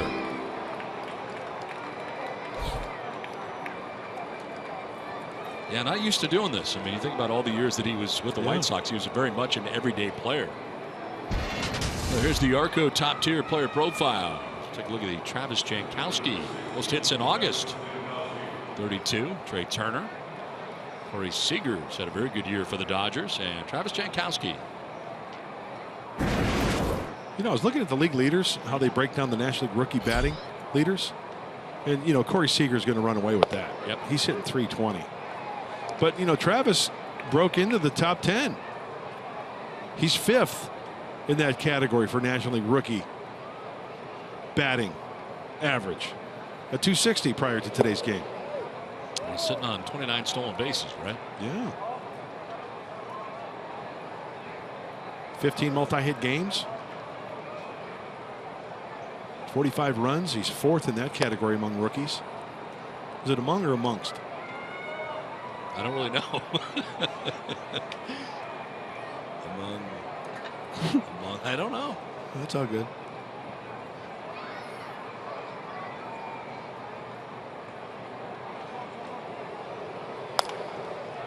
Look out. Padres dugout, and that's got him diving backwards. A couple guys were on the top step, jumped off the top step. Alan Zinner was one of them.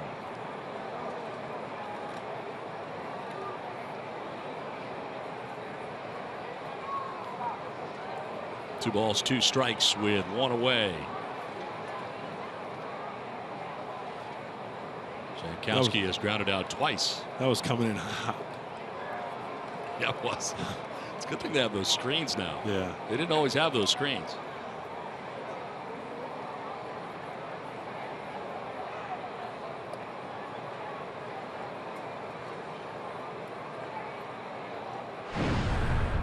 Got a game break coming up from Colorado. Dodgers, Rockies. Payoff pitch. And it's lined to the shortstop. Swanson puts it away. His face out of the way on the hot shot. That makes the grab about Bill the Cap high for the 2nd out of the inning. Well, we've talked about Whistler, and he's been very good.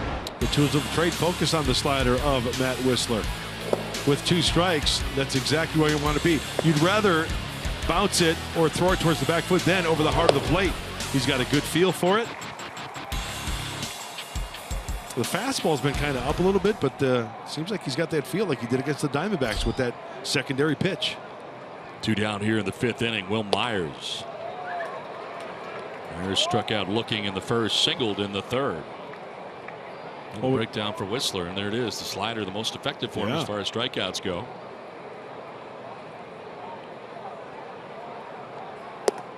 Elevated that time, and Will Chase the fastball. 2 fastballs this at bat.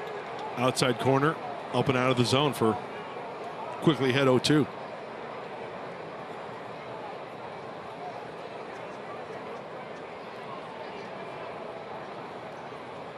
Slider.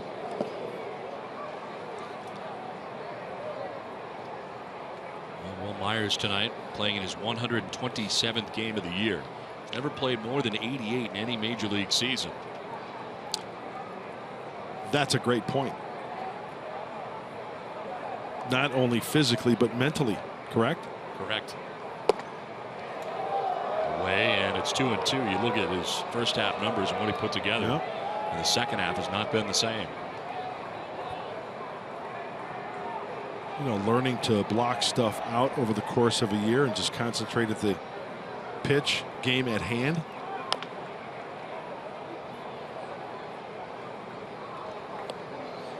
Here's the breakdown. First half 286, 19 home runs, 60 RBIs. And the second half under 200, 4 home runs and 13 RBIs. Was around the 88 game mark around the All-Star break. Of course, it is beyond the actual halfway mark of the season.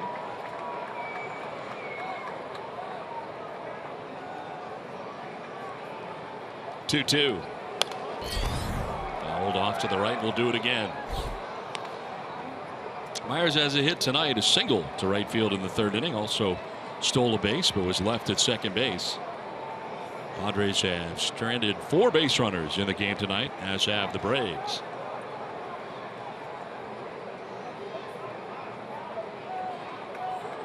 Two.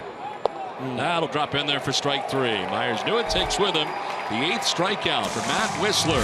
Halfway through, it's 2-1 Atlanta.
As take a look at the standings in the National League West, the Dodgers with a 1-game lead.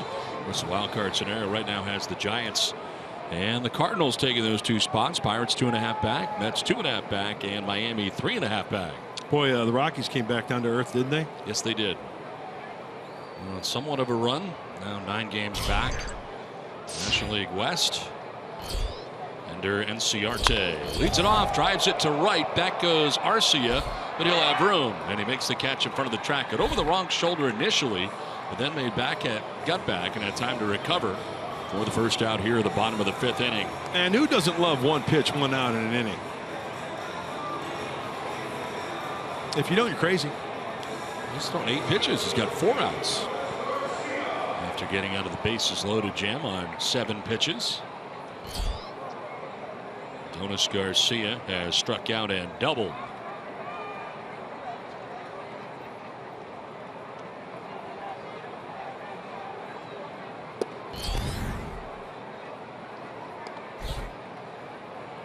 Pound the zone, let the ball do the work, prove that they can hit it rather than trying to nitpick. Jose Dominguez has got some hot stuff.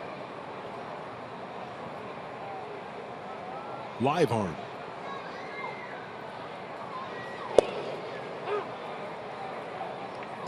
Control sometimes a problem, but it can be, when yes. he's on, it's very, very good. Jim Wolf giving some pitches off the corners, that's for sure, for both sides. Been very consistent. Jim Wolf, the brother of Randy Wolf. Remember the left-handed pitcher? I do. Yep. Padre for a little bit. Mainly a Philadelphia Philly, right? Yeah. Saw him come up through the minor leagues. He was at Scranton Wilkes-Barre before reaching the Philadelphia Phillies. Scranton Wilkes-Barre now the Yankees AAA, but was the Phillies AAA for a while. They're now in Lehigh Valley. They're the Iron Pigs now. I love that nickname. 2-1. And that is sharply hit by the dive of Ramirez. And Garcia has his second hit of the night. He doubled in the 3rd. Now he's got a 1-out single here in the 5th. Hit sharply. That ball's going to hook away from the shortstop Ramirez, and the last ditch effort dive cannot come up with it.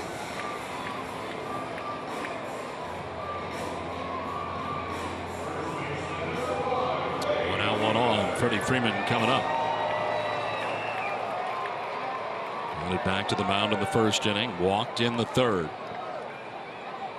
Getting his first look here at Dominguez tonight. Padres shifting on the right side of the infield, but they keep it tight to the infield with the double play possibility still in order.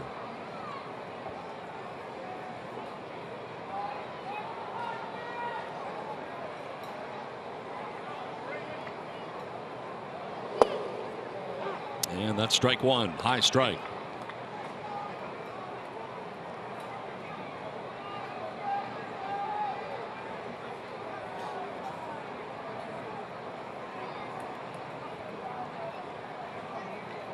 Solarte has gone to the right side of the infield from 3rd base as part of this shift. Framed there by Norris, but it is outside.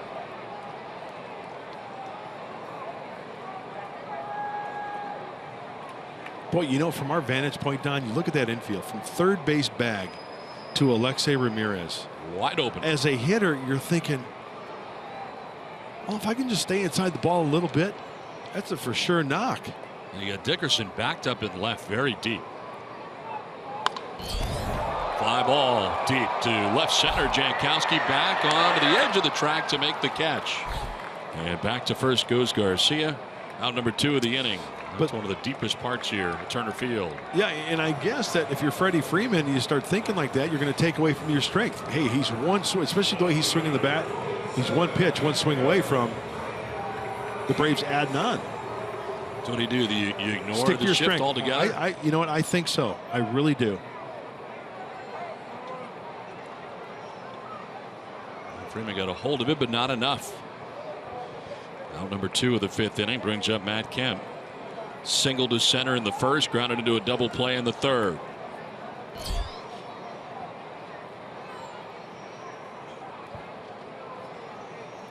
Soft toss to first base, and Garcia back to the bag. Lead not terribly large over there.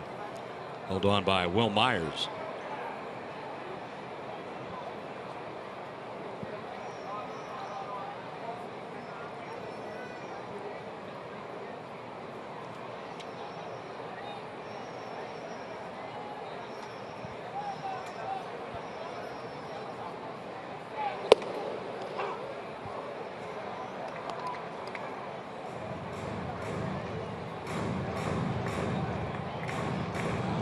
Kemp in an Atlanta Braves uniform.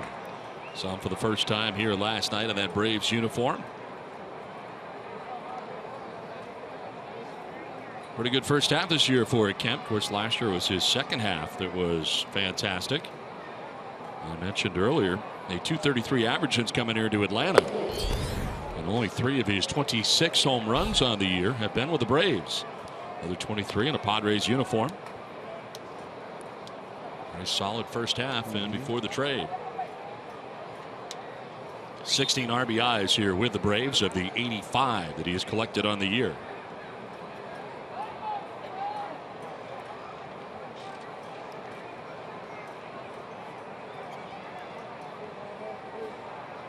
One to Kemp. That'll bounce in. Norris playing it on a hop. Dominguez good. Enciarte to fly out to right. Garcia singled to left field. Freddie Freeman flied out to deep center field. And there are 2 outs in the inning with Adonis Garcia at first and Matt Kemp with a count of 2-1.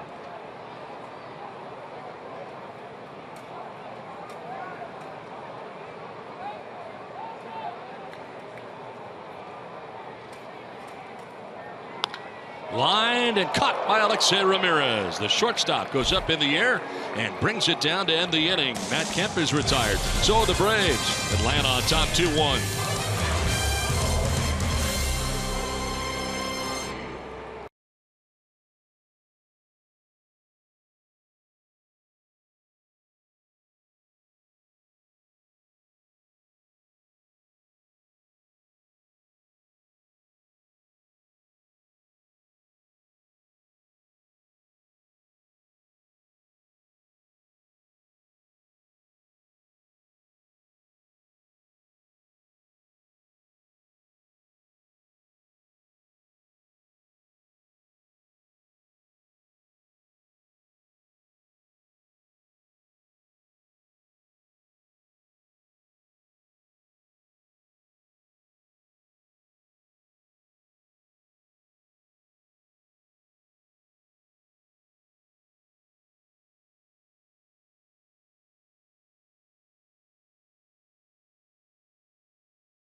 Two to 1. Braves on top of the Padres. And what has been kind of a tight game. Both sides have had a lot of opportunities in this game. Braves have left 5 men on. Padres have left 4 men on. But it's 2-1. Atlanta on top as we play here into the 6th inning. Yangervis Solarte to lead it off in the 6th.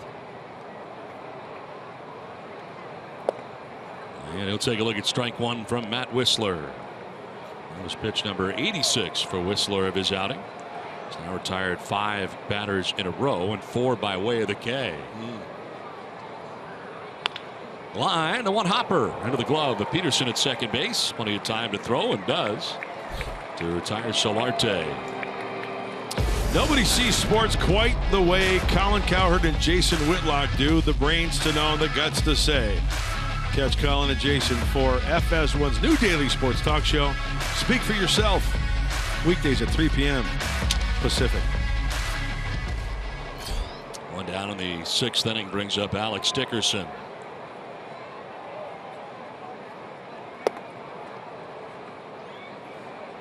Dickerson walked in the 1st, grounded back to the mound in the 3rd. Getting his 3rd look tonight at Whistler's had some lengthy at bats in tonight's game.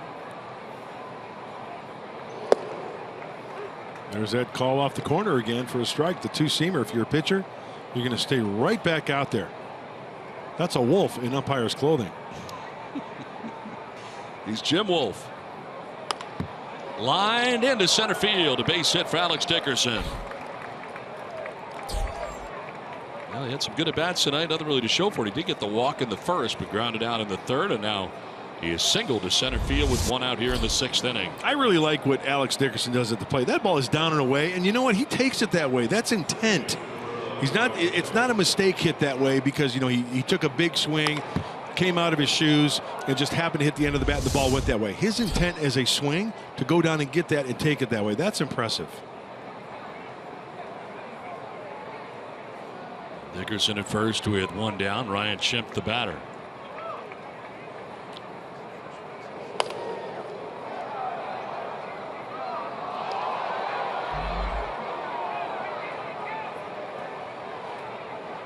Schimpf struck out swinging in the 1st inning. Flat out to the warning track in left field in the 4th inning.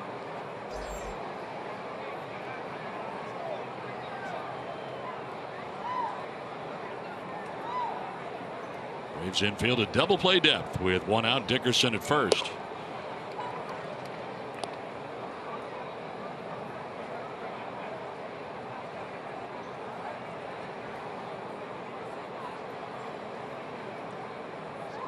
Whistler so far only giving up the 1 run in 5 1/3 innings. The hit for Dickerson is the 4th hit of the night for the Padres. Staying away here from Ryan Schimpf.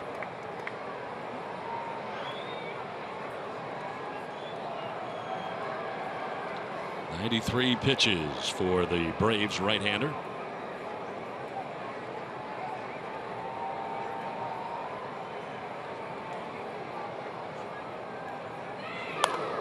Foul back, 2-2.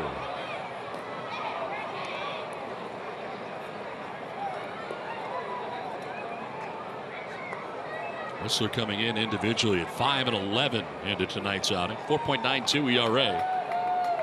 23rd appearance, 22nd start.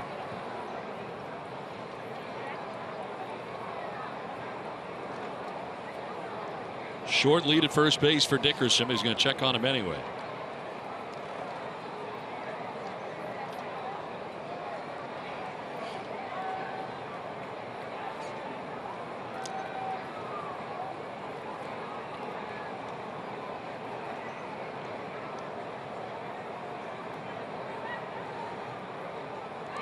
Hey now. That'll get away. Dickerson will head to second base.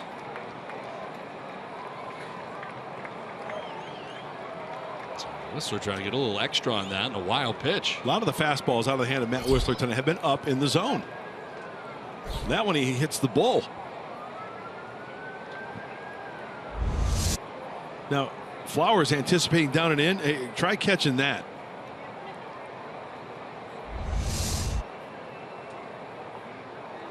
So tying run in scoring position, one down here in the 6th inning. Breaking ball drops in there for strike 3. Schimpf knew it. Takes with him strikeout number 9 on the night for Matt Whistler. There's that slider again. Greater coverage baseball brought to you by T-Mobile. DJ LeMahieu 2 for 5. 442 in August. And a 7-0 win in game 1 against the Dodgers. Carlos Gomez, grand slam home run. Felix Hernandez, 14-1 win against the Mariners. And Jackie Bradley Jr., 3 for 4, a double home run, 3 RBIs, and an 8-6 Red Sox win against the Rays. Oswaldo Arcia coming up, and the 2 home runs he's hit in the series. First one last night off Tehran.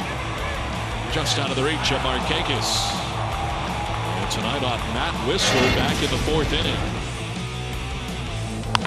Again to right, but this one much further gone. Now that one got out in a hurry on the line.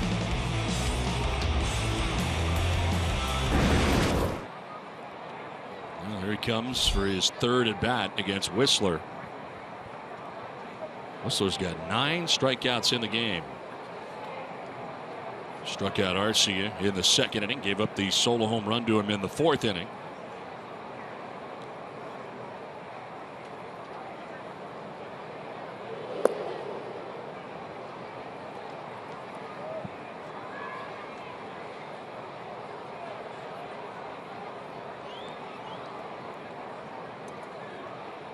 Whistler had 9 strikeouts earlier this year and a no decision against the Cleveland Indians in 6 innings.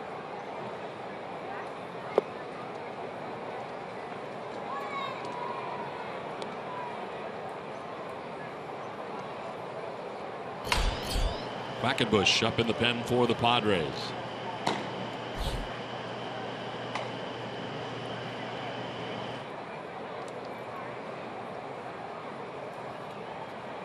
Paul Clemens, the starter tonight for San Diego, 3+ innings. 4 hits, 2 runs, 1 earned, walked 4, struck out 2. And a swing and a miss. Arcia, a pitch headed down and in. Action for the Braves. Rowe, the right-hander, up. Next pitch for Whistler will be number 100.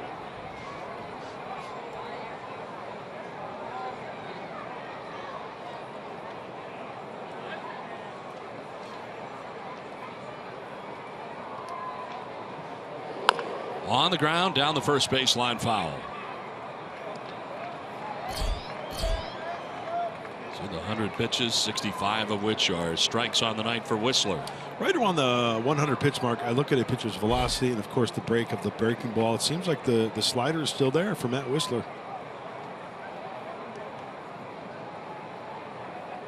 I think you're either going to see a fastball away here or one of those sliders again down and in towards the back foot. That's been the pitch du jour with 2 strikes from the left-handed hitters up at the plate. What do you think? What do you know? Ooh, rip foul in behind the Braves dugout.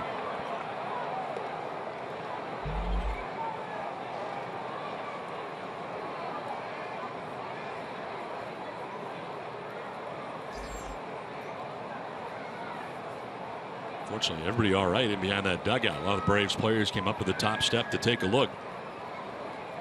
Only 16 home games remaining here at Turner Field. And again, it'll be the Tigers who are here for the last couple of games here. Two in the dirt, nicely collected by Flowers.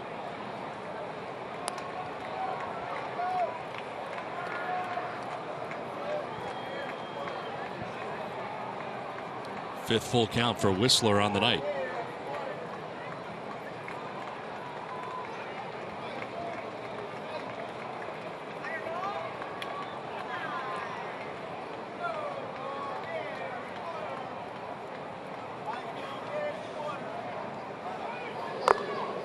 Fouled again, and it hangs here at 3-2.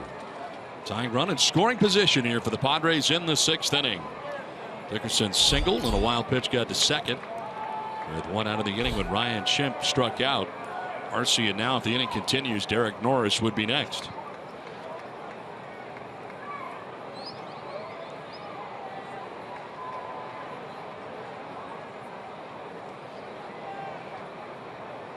Boy, everything's down. Look at that. Fox Tracks brought to you by Southlink Technology.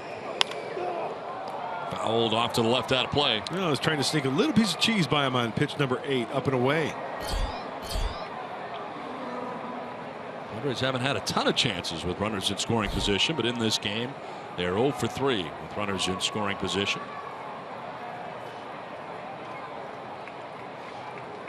Somebody's going home happy. It's nothing like bringing happiness to somebody going home with a big league baseball.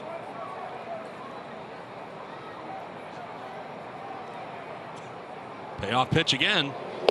And Arcia is going to take ball 4. That's a big league at bat. Plate appearance, I should say. Third walk given up by Whistler, and down to first goes Arcia.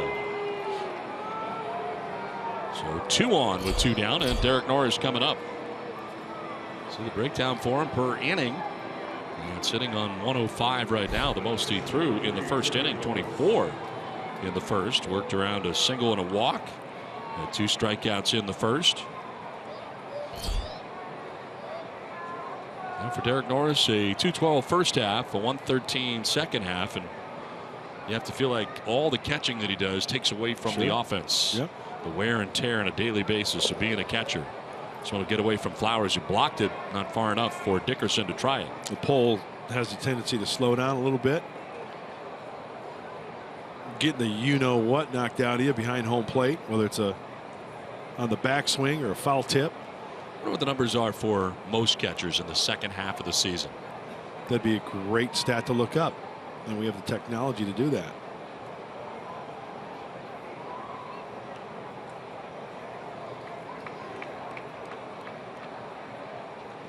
1-0 pitch coming up to Derek Norris with 2 down, 2 on.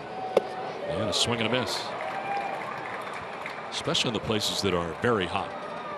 Texas. Here. St. Louis. Really anywhere in the Midwest. East Coast. Derek Wallace has come out on deck. The pitcher spot scheduled to be next.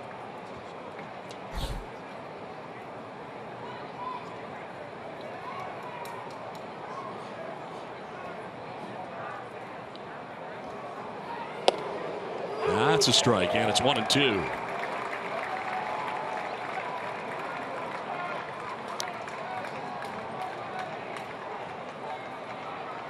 So Derek Norris trying to continue this inning with Brett Wallace waiting on deck. 2 on, 2 down.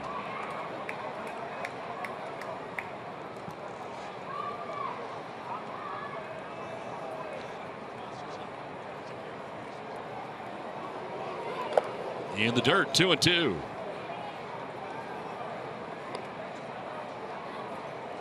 Well, if he doesn't get Norris, I imagine he's out of this game with Wallace waiting on deck.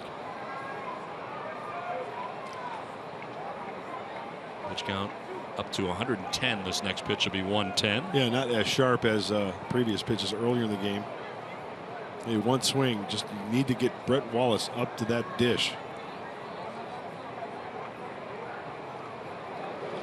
Swing and a miss. Back to the breaking ball again, and he strikes out Derek Norris. 5.5 done, 2-1 Atlanta.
As the bases were loaded, our Bill Howell plays of the game.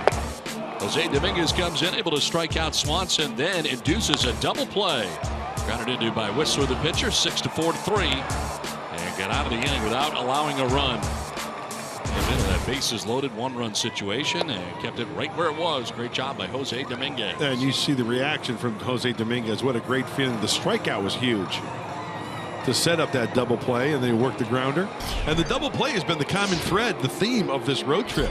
Saw it Miami with Luis Perdomo, his complete game, and in 19 pitches, there's what the right-hander Dominguez has done. Well, Nick Markakis coming up here as Dominguez stays in the game. Didn't get to his spot in the order. Saw Wallace was going to be coming up for him. Right. You know another thing I look at? A reliever that picks up a starter and leaves those inherited runners out there. All right, that's huge. On bottom of the 6th, Markakis, Flowers, and Peterson scheduled to bat.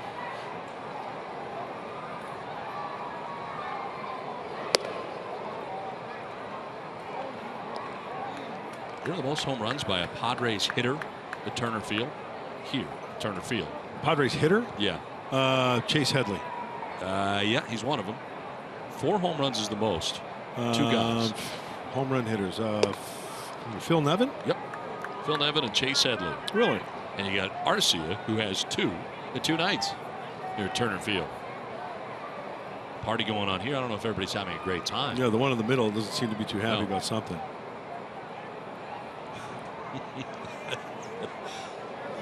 2-0 is low, 3-0.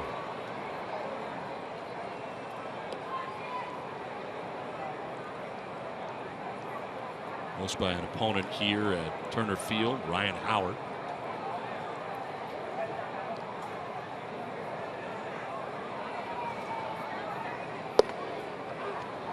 Strike called. 3-1 now to Markakis.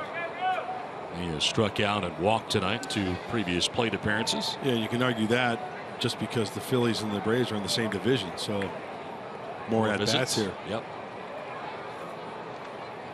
Coming here 3 times instead of once. Yeah.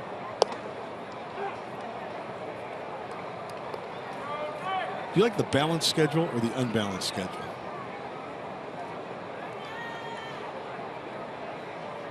I have to think about that. I sort of feel like there's too many games within the divisions. Yes. I think it should be a balanced schedule. Yeah, I do too. You go out of your division twice. Ball 4 and down to first base goes Markakis. This copyrighted telecast is presented by the authority of the San Diego Padres. It may not be reproduced, retransmitted in any form, and the constant descriptions of this game may not be disseminated without the express written consent of the San Diego Padres. And I'll tell you what, folks, there's nothing worse than having your producer talk in your ear when you're trying to do the disclaimer. I've got to come clean. But I think I did quite well. You did, considering he was talking the whole time. Uh-oh. There was a couple of confusing words in there, like the conscious decision. Well, you have to make a conscious decision if you're going to record this game and then pirate it somewhere. Yeah, a hit there and a pitch up and in is Flowers. Up and in, and Flowers hit. That'll put runners at first and second. Does this ball hit the knob of the bat, or does it hit him? Oh, yeah, that's on the elbow. Yeah, that's. Oof. That hurts. Ah. Yeah, that's a bad area there.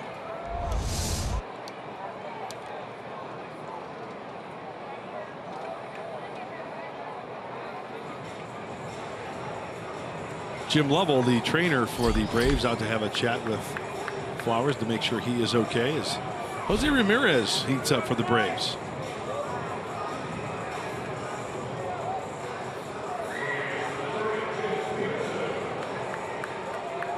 Two on as Jace Peterson will be standing in.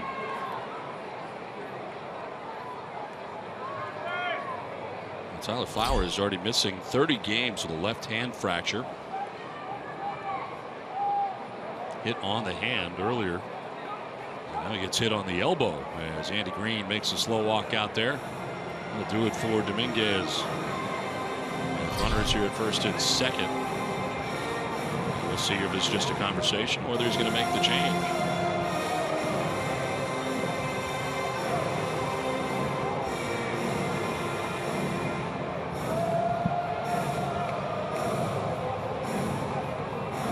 So he'll make the change here. Quackenbush should be coming in.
1 over the Padres. Tomorrow on Aztec Football with Rocky Long. Head into the film room for an exclusive preview of Saturday's game against New Hampshire. What's their nickname? The Wildcats. The Wildcats. And how the team has developed through training camp. Coach Long breaks it all down tomorrow at 10:30 on Fox Sports San Diego. Kevin Quackenbush in the game for the Padres here in the 6th inning. 48th appearance for Quackenbush. Well, like Jose Dominguez, he came in with nobody out and the bases were loaded. Nobody out here. And a couple of base runners for Atlanta. That's the 48th game for Kevin. Pretty decent splits. 47 plus frames and 37 strikeouts. And once again, the strikeout would be key here to keep that double play in order.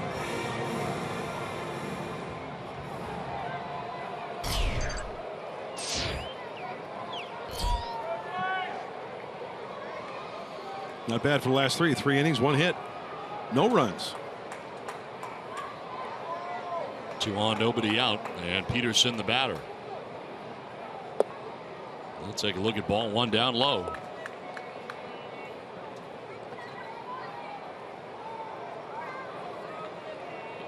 And from first comes Myers to talk to Quackenbush. Peterson tonight has flat out to left. Last time up walked. That's with Markakis at second base, Flowers at first base. Nobody out here in the 6th inning. There's a strike, and it's 1-1. So Quackenbush pick up a save over the weekend in Miami. Not earlier in the game here in the 6th inning. The Padres starter tonight. Paul Clemens lasted just 3+ innings. Now the runners on here, the responsibility of Jose Dominguez. Play day baseball here tomorrow. Only the 3-game series with the Braves, and then it is on to Los Angeles. Weekend series against the Dodgers.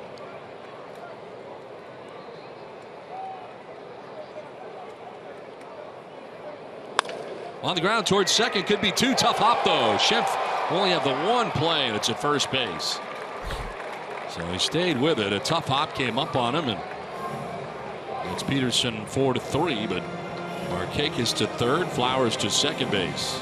That kind of hurts because that ball hit sharply enough to know you're going to probably get a double play, even with Jace Peterson, who runs well.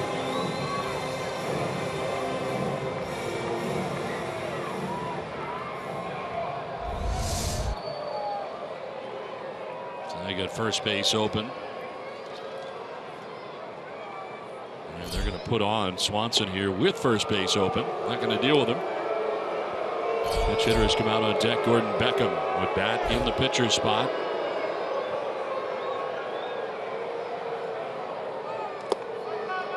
Beckham coming off the bench last night as well to pinch hit.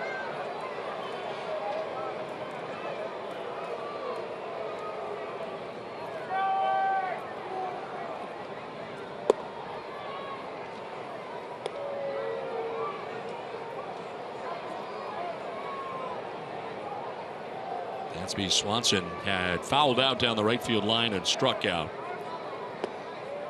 Get the intentional walk this time to load the bases with 1 out of the inning. Quackenbush should go to work here on Gordon Beckham.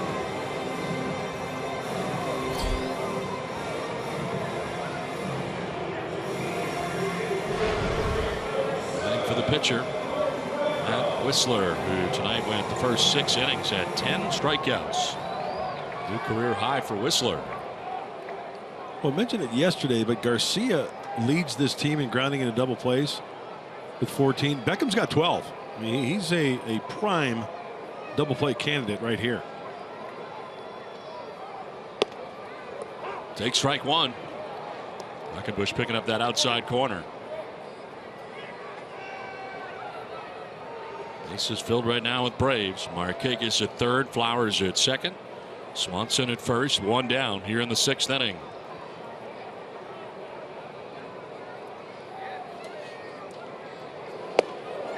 Swing and a miss, 0-2. Oh, the high curveball.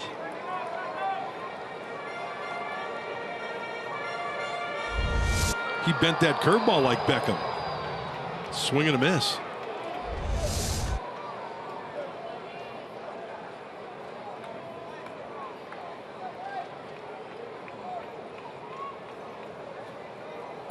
Whoa. How's that for analysis? Whoa. After that pitch, Really good. Did you catch that? You don't get that stuff That's everywhere. That's quality stuff. That was really good. Pitch down away. Whoa. Whoa. That's good stuff. You're not the best in the league for nothing. Punch out or a grounder here. Foul back, still 1-2. You know, I always like to try to look at the signs. Derek Norris is going out to have a chat with Kevin Quackenbush, and they'll say, hey, you know, what do you want to throw here? And then I'm sticking with the breaking ball or a fastball out of the zone. You want to keep it on the ground, but you don't want him to elevate to the outfield, right? So if you're going to go up and out of the zone, go up and out by design by a lot. So they're looking on here to see if the Braves can add on for him. Let's just focus on first sign after 2. Fastball. I'll say he went 2-1, 2-3, so it might be either fastball or slider.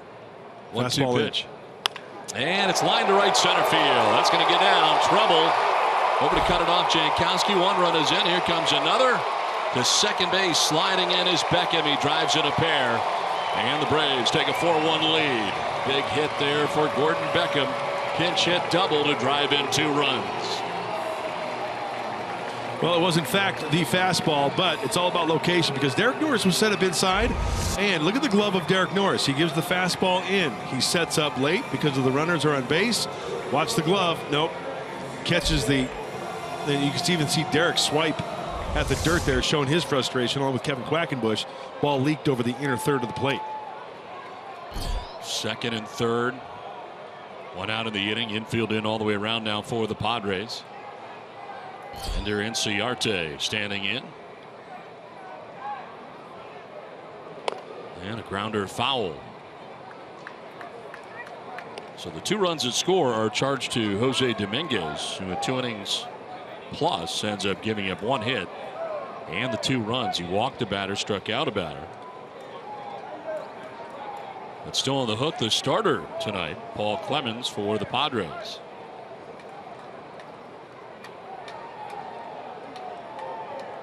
Oh, 1 pitch. That's in there for a strike. 0-2. So you got Swanson at third, Beckham at second.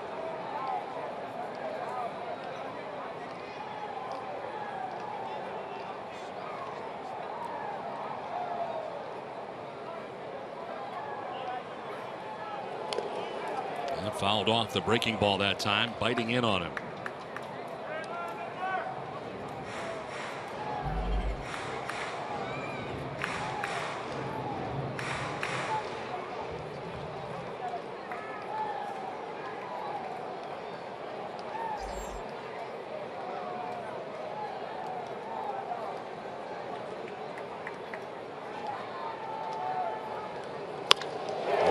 Center, that's a hit. From third base comes Swanson. Beckham behind him. And the Braves have opened it up on top now 6-1. It's been a 4-run 6th inning so far for Atlanta. Inciarte driving in a pair.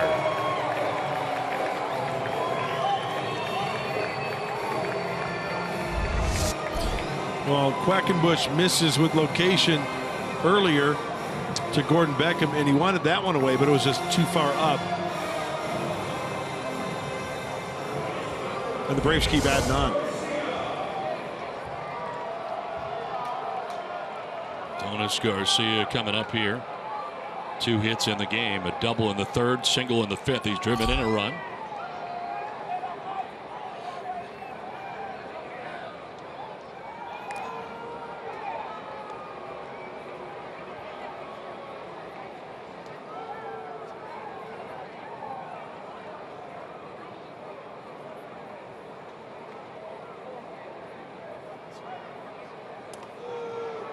Check on Inciarte, having a dive back.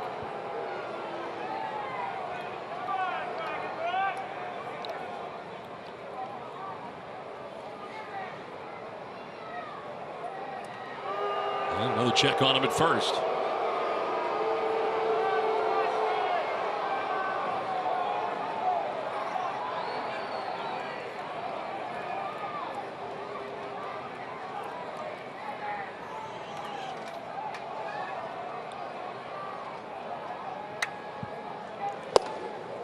That's a strike, and it's 0-1.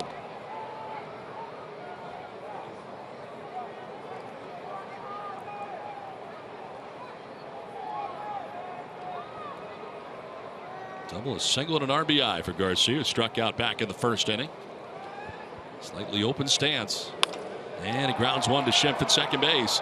The second for one, on to first for two. And the Padres turn the double play that ends the inning. But a big inning for Atlanta. The Braves score 4 times. They take a 6-1 lead.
My character has taught me lessons like integrity, hard work. I really never worry about home runs. My thing is to put together good at-bats, and I want to be a person that hit 300 in the big leagues. They can develop and, become, whatever it is they want to become. They want to become baseball players or, as long as they're getting education, go to college and all that. So that's the important part of life.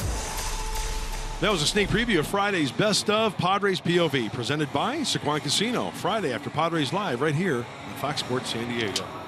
Good egg right there, Adam Rosales. Well, Matt Wisler leaving the game after 6 innings, 4 hits, a run. He walked 3 and new career high 10 strikeouts. Hands it off to Jose Ramirez. We saw Ramirez last night after Julio Teheran went 7. He went an inning. He struck out the side. That was the top of the order. Jankowski, Myers, and Solarte. 19th game for the hard-thrown right-hander. Brett Wallace pinch hitting in the pitcher's spot. Leads it off here in the top of the 7th inning.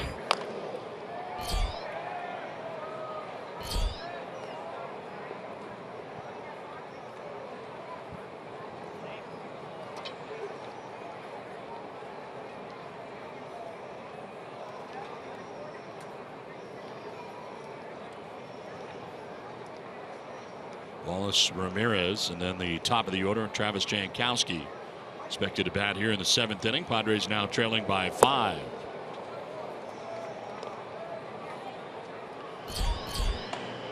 Keith Hessler warming in the pen. Saw him in last night's game. Looks like going to see him again tonight.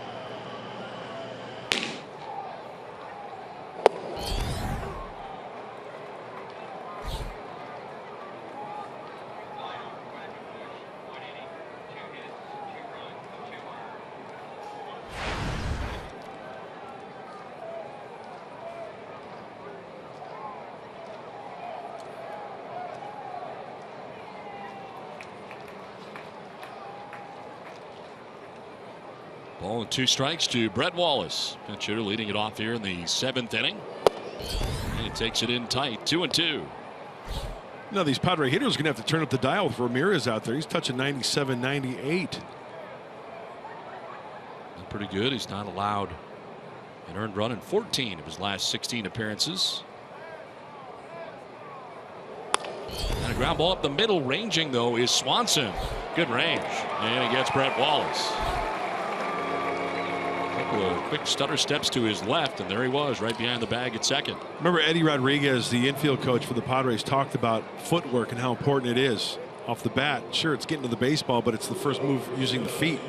Well, Swanson displays that he's got that good first step, quick feet, and he actually catches that ball to his left right in front of him because of that first step. There's Eddie. One of the hardest working coaches in all of baseball. Great instructor. One down here in the 7th inning, and Alexei Ramirez standing in. Who was your favorite coach growing up as a kid? Favorite coach growing up as a kid? Yeah, who really was an influence on you? You mean my playing career? How much more simple can I phrase this question? I didn't have a playing career, so. Well, you played Little League? I played Little League, yeah, sure. Did you play high school? I did play high school. Okay, was there a coach you liked? No. I spent a lot of time on the bench. I didn't like the high school coach all that much. That's funny. Yeah, I didn't like him. That's funny. Mine was Mr. Arling and Mr. Menny. Coach Eldridge, my Little League coach. Nah, I like that guy. Yeah. Yeah. They were influences, weren't they? Oh, absolutely. Yeah, very, absolutely. Very good. Taught you how to play the game the right way, but yet have a little fun, let you be you. Some of the best coaches that I've been around since I've been here doing this. I'd have to say Brian Butterfield, longtime Blue Jays coach, great instructor, now third base coach in Boston. I thought Ron Washington, before he became a manager, was a terrific instructor and coach. Always heard good things about Ron.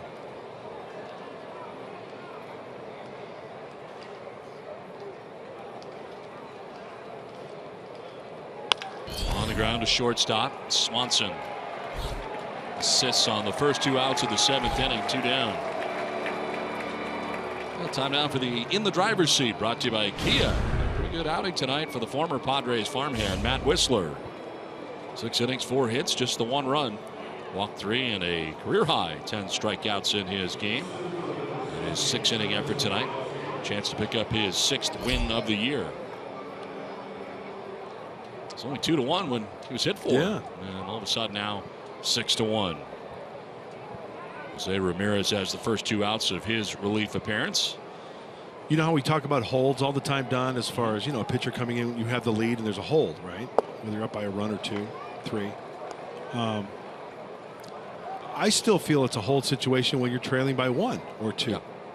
So I've come up with my own stat. If you're trailing and you're a pitcher, you come in there with a 2-run deficit or a 3-run deficit, and you give up a run or 2, that's a blown deficit.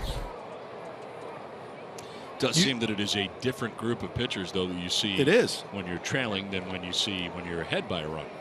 So, for instance, when Kevin came in to relieve Dominguez, sure, they're Dominguez's runs, right? So that'd be a blown deficit because they didn't hold the 1-run deficit.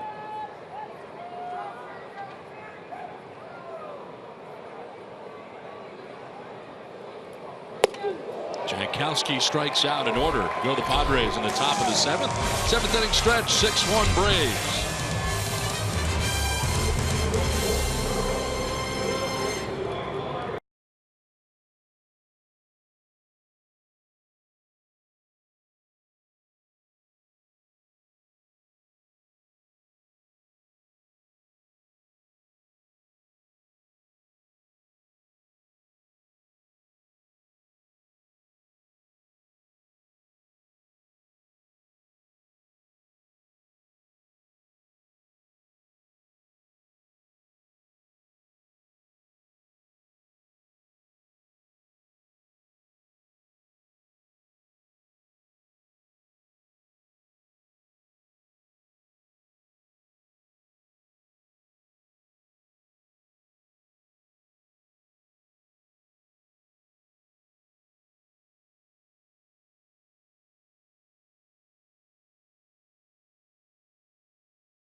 Orlando Arcia hit a home run last night, does the same tonight. No doubter this time to right field. And Beckham pinch hitting, driving in a pair. Big pinch hit double. Markakis coming in, and here's Inciarte. He'll drive in two himself. 2 of the runs charged to Dominguez, allowed by Quackenbush, and then 2 of his own. A big 4-run 6th inning for the Atlanta Braves. We play on to the bottom of the 7th, and Keith Hessler now into the game for the Padres. Well, there are the pitchers, you know, the high leverage guys, and there are guys where you need to chew up innings. It was a close game 2-1, but the Braves have opened this one up. So enter left-hander Keith Hessler. Saw Keith last night in the 8th inning. Faced 5 batters and did not allow a run. Only 1 hit last night. His fastball, breaking ball, changeup from the left-hander. Freddie Freeman leading it off. Padres in the shift on the right side. As Yangervis Solarte, Padres third baseman, moving to the right side of the infield for San Diego. Freeman tonight is grounded out, walked, and flied out to the warning track out in left center field. Here's Ryan Schimpf out in the Rover.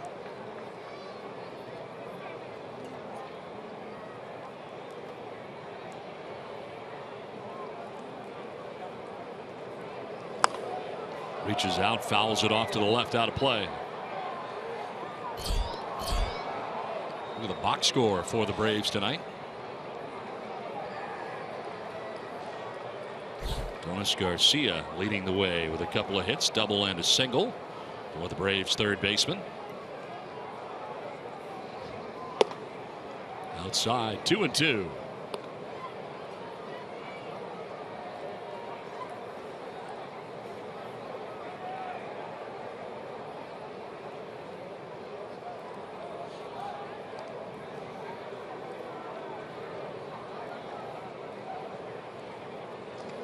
Swing and a miss, and striking out is Freeman. So Hessler gets him for the first out here at the bottom of the 7th inning. Gas at 93. Hey, coming right at you there, big boy. Lefty on lefty. See how far you can hit it.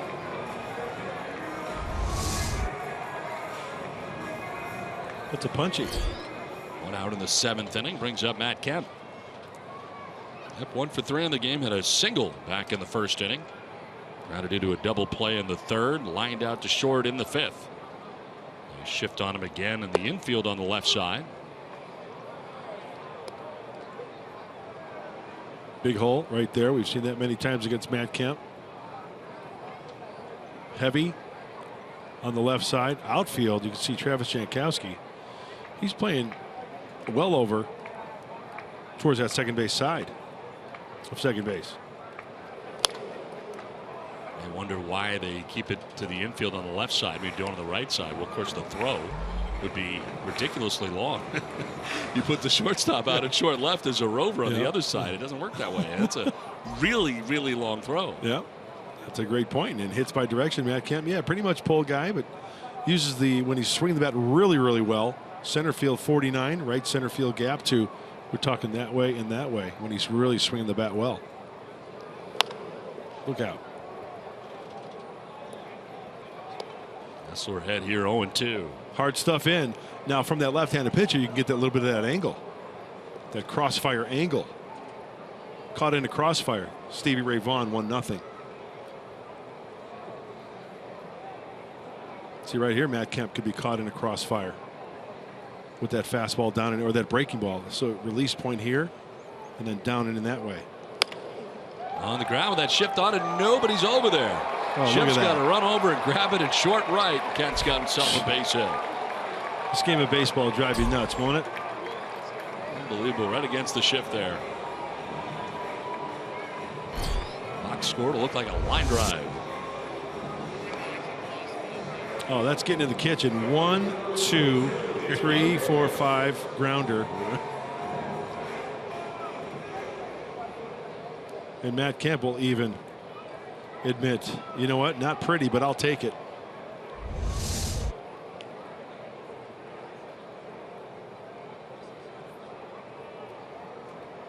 one on. Nick Markakis with Kemp at first base. Padres at double play depth.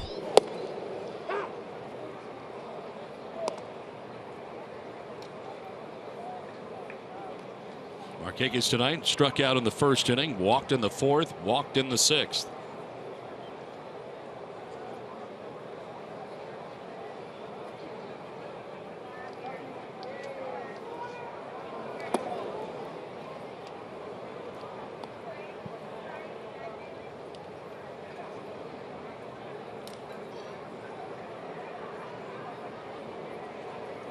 Hessler striking out Freeman to begin the inning. That hit for Kemp with one out. Markakis, a longtime Baltimore Oriole. Fouls it straight back. 1-2. Trying to keep it down and away. Second year in Atlanta for Markakis. Born in Woodstock, Georgia. Now member of the Atlanta Braves, signed as a free agent to a 4-year deal. Last year his first year. After 8 seasons with the Baltimore Orioles. 1-2 pitch. Reaches out. It's soft liner. Solarte will try to make it 2. No chance as Kemp gets back to the bag, but 2 down in the inning. Markakis line out, 2 down. We were talking a little bit earlier about how catchers in the wear and tear in the second half of the season. Just really curious. And batting average 240 pre All-Star break, 240 post All-Star break. I would have lost that bet. Yep, I would too. Just figure the wear and tear of doing all the catching would really kind of work against your offense, how you feel. And identical numbers. Wow. At least average wise. Thanks to our friends at Stats Inc. for providing those statistics.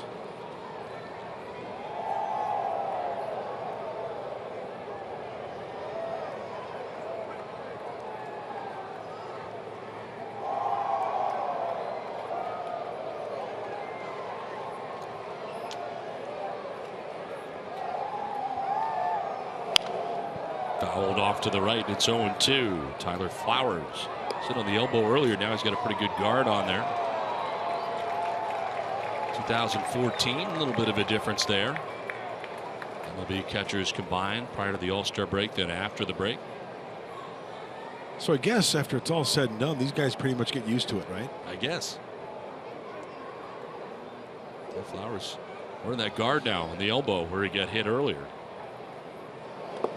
And the dirt, 1-2. It's pretty black and blue already. Oh, yeah. We saw it initially. It's got the armadillo guard right there working.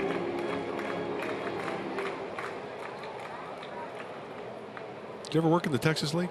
No. Penn League, Eastern League, International League. Oh, East Coast guy. Yeah. On the ground, Hessler got a glove on it, doesn't know where it is, out towards second.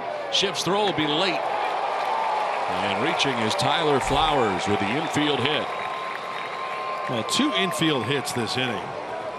Matt Kemp, the 5'6", 8'10" hopper to the right side. And with Keith kind of falling off a little bit, it's just natural for a pitcher to do that. Watch his follow through. As he follows through, then off to the third base side a little bit, and then tries to grab it right in front of him. His body is turned, and then by that time it's just too late. Ryan Schimpf on the second effort cannot get Flowers. 2 down. Jace Peterson coming up has flied out to left, walked and grounded out to second.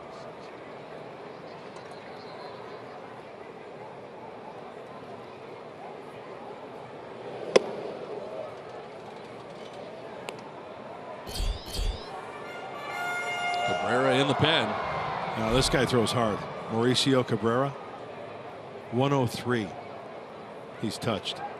The last guy we saw, Jose Ramirez, very good in the 2 nights we have seen him out of the pen. And a 1-2-3 7th inning. Why are you touching my stuff? He's checking out your pen. It was looked like Like the tip is really worn down It's a been lot. missing for about 4 games. But if I write with it, it's just fine as long as I go over the top. Right. Yeah. I got you. Don't touch my stuff. 1 pitch is outside. 2-1.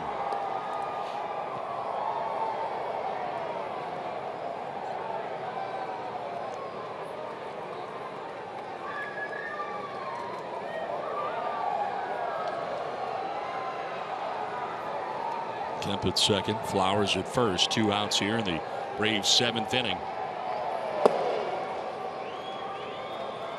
It's been a tough night tonight, as it turns out, for the Padres. Yeah, your pen, like there's no blue tip. No, the red one's fine. So how do you write with it? You got to draw it like this? Yeah, you have to go over the You can't top. go like that? No, you'll get nothing. There'll be no ink there. I'm trying to think where it happened. Miami. It fell in the dugout in Miami. That's a great story. And lost the tip. That's a strike. Full count. You asked.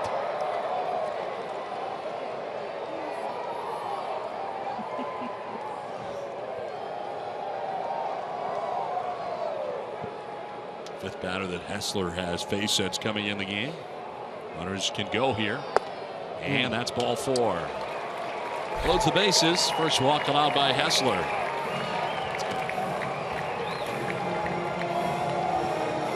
Bases loaded with 2 down. Nothing more that'll drive a manager nuts is the free passes, especially when the way the game's gone up to this point.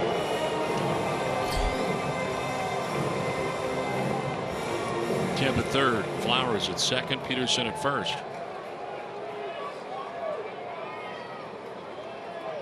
Frustrating for Andy Green. This was a real close game. Yeah. Until the 6th inning when they scored 4 times.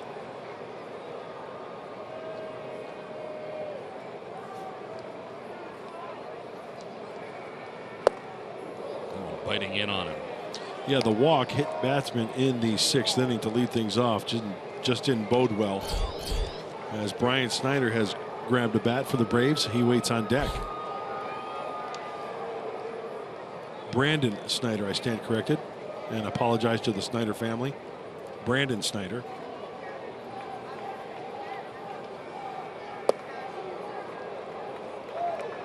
Ball on a strike. Dansby Swanson has fouled out down the right field line, struck out swinging. And a potential walk in the 6th inning.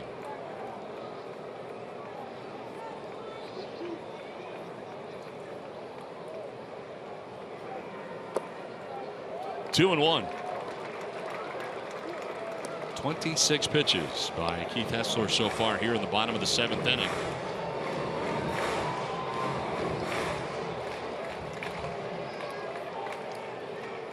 Bases loaded opportunity here. Chance for Atlanta to add on to their 5-run lead.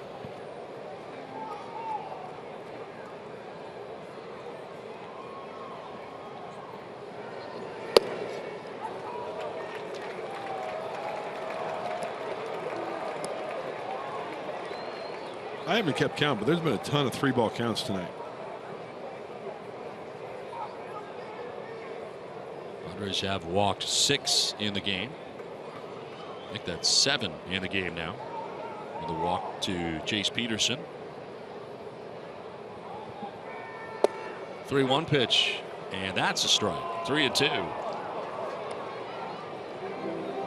So now 2 down. Everybody will be in motion with a full count here. You have your answer. It's been 13 full counts total in this game. Yeah, that's both sides. That's a lot of pitches, and that's a lot of waiting around.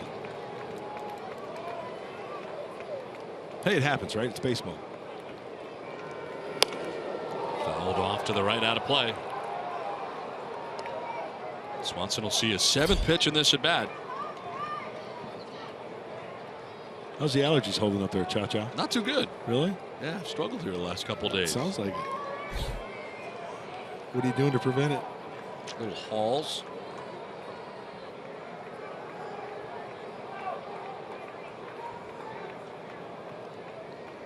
Bases loaded, 2 down.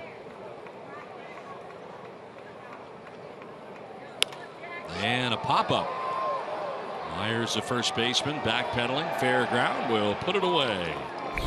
As the inning, Braves leave them loaded. We head to the 8th, 6-1 Atlanta.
As we move along to the 8th inning, and Mauricio Cabrera comes into the game. All right, buckle in. Well, we talked about Aroldis Chapman, the left-hander for the Cubs, busting up around 104, 105. This guy enters his 29th game. He has touched 103. Well,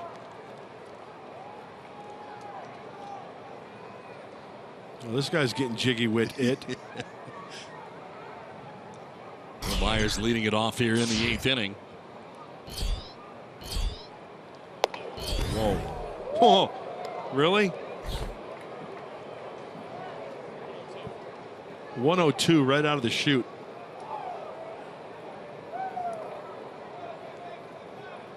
With a little bit of movement mixed in there.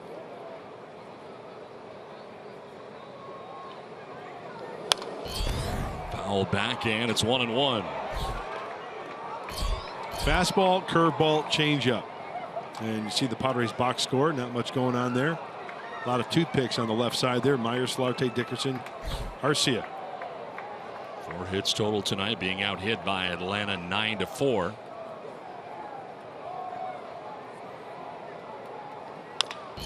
Ground ball softly hit towards Swanson. Low throw, but dug out nicely by Freddie Freeman. Well, Myers retired for the first out of the 8th inning.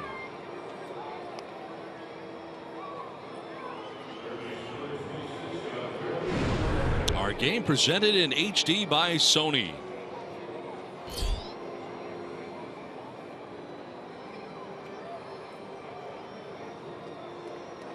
One out here in the 8th inning, and it brings up Yangervis Solarte. Solarte has singled, walked, and grounded out to second base.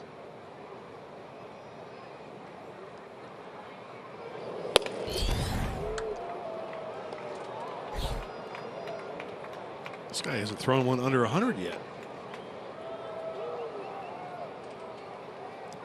Starter was Whistler, gave up a run in 6 innings. Fouled off to the left, out of play. Brandon Bauer warming in the pen now for the Padres. St. Dominguez, Quackenbush, and Hessler so far in relief of Paul Clemens, who started the game 3+, giving up 2 runs. Dominguez 2 innings, 2 runs. Quackenbush an inning, 2 runs. Atlanta on top 6-1. Popped up foul again, and that'll get back and out of play. Behind the Braves, behind the Padres dugout.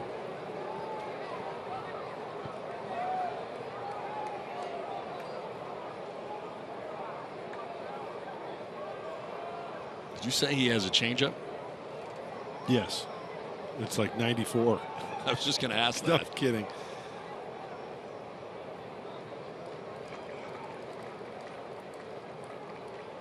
High in the sky? It's a big eye bulb, isn't it? On the ground right side, ranging is Peterson from the outfield grass. Nice play. And he retires Solarte. 2 down in the 8th. Cabrera does throw a changeup. He averages at about 91. So 2 down, and it'll bring up Alex Dickerson. Dickerson's been aboard twice, walked in the first inning. Grounded back to the mound in the 3rd, then singled to center field in the 6th inning. It's a 2-1 game with the Braves on top into the 6th inning when Atlanta scored 4 times in the bottom of the 6th inning to open things up. Change the complexion of this one in a hurry.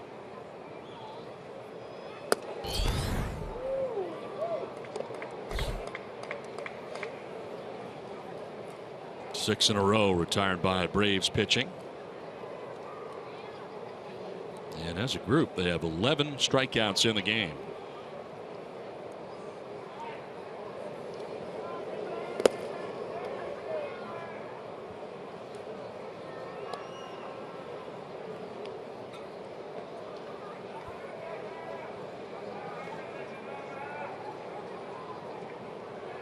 Last 17 appearances for Cabrera. A 1.59 earned run average. He's given up 3 earned runs in his last 17 innings pitched. And a chopper towards first baseman Freddie Freeman. Underhanded low throw, but a nice play by Cabrera to reach down to get it. And he tags the bag. 3 ground ball outs take us to the bottom of the 8th.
It's Padres baseball, brought to you by Petco, where the healthy pets go, and by your San Diego County Lexus dealers. Of course, Turner Field, built for the Olympics, and has lasted here for the Braves, but they have only 16 home games remaining at Turner Field. What's that, the Cotton Eye Joe or something like that? I guess so. It's Homer. But a dancer.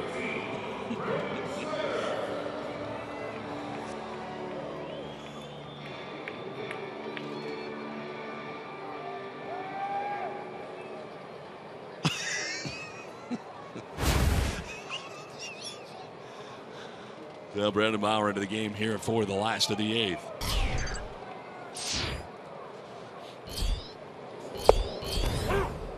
Keith Hessler went an inning. Allowed 2 hits, no runs. Walked a batter, struck out a batter. Bauer becomes the 5th pitcher used tonight by Andy Green.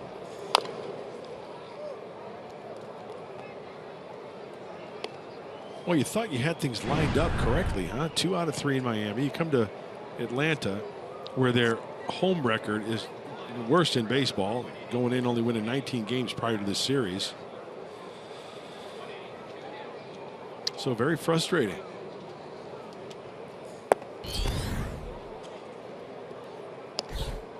Ball and 2 strikes here. Bauer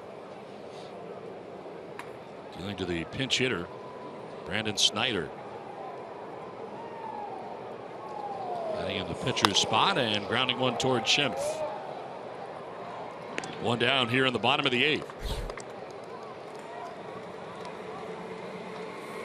Ender Inciarte coming up here now for Atlanta with 1 down here in the 8th inning.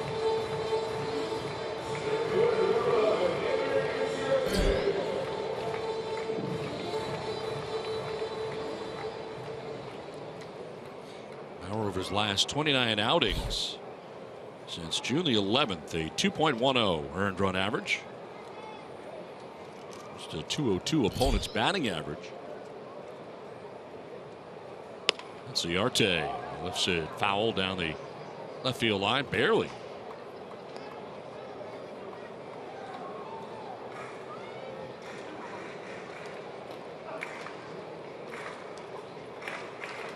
Of course, Bauer's been closing games for the Padres. Had a 4-out save back on July 22nd at Washington. The foul off to the left out of play, 0-2. They announced 20,899 here tonight. 28,999 at Turner Field. Play day baseball here tomorrow. Finale of the series. Do you remember back in like the late 70s, the Braves had those bad teams? Yes, Joe Torre was the manager. Oh, there would be like 2,100 people at the game. Fulton County? Yes.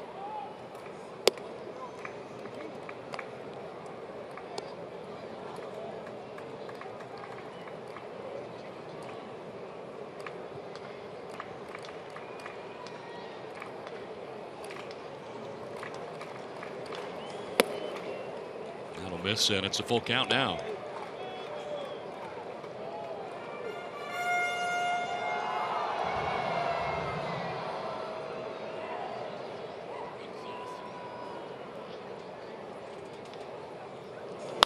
On the ground up the middle into center field, a base hit for Inciarte. 2nd hit of the night, 4th time he's been on base. Game 3 of the series, finale of this 3-game series, day baseball. Jared Cosart will be on the mound tomorrow.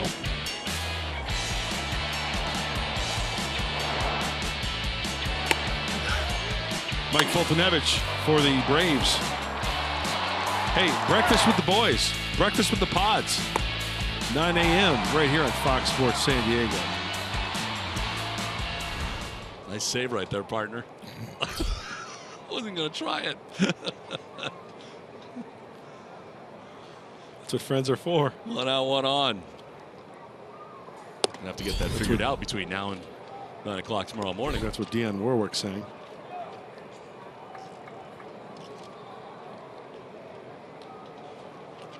One out, 1 on. Adonis Garcia. Big swing and a miss. Doesn't get cheated. Had a 2-hit night, a double. And a single in this game for him, 2 for 4 with an RBI.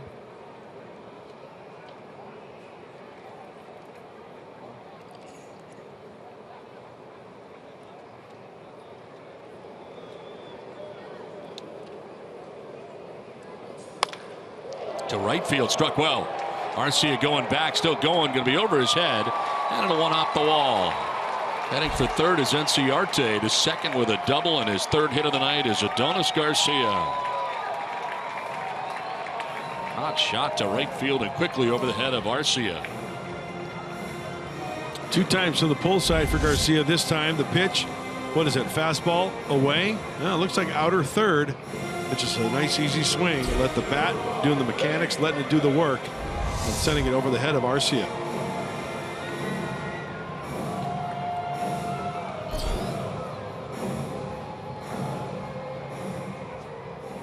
Second and third, one down. Freddie Freeman coming up.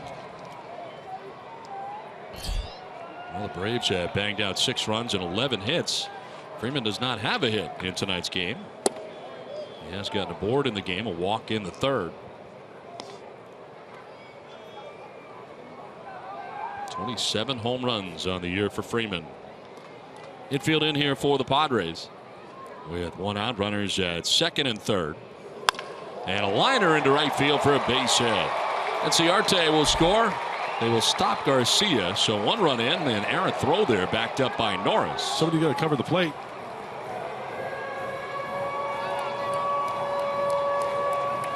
So Freeman able to drive in a run. 7-1. A lot of line drives off the bat of Freddie Freeman. 33% of the time, the hits are line drives. There's that powerful swing, getting through that baseball. Hey, choking up, good bat control from the Braves first baseman.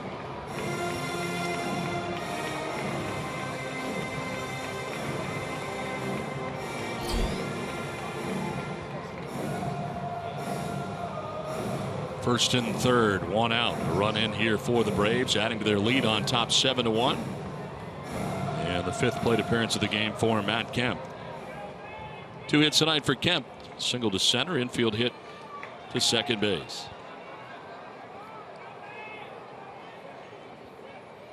Braves 4 for 10 with runners in scoring position in the game. And that's strike 1.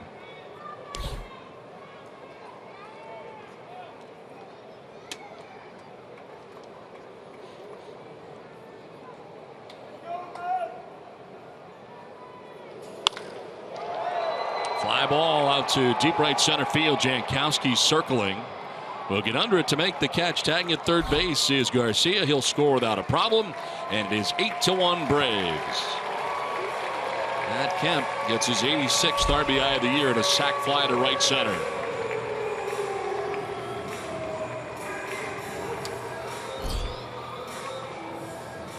Remaining at first base was Freddie Freeman.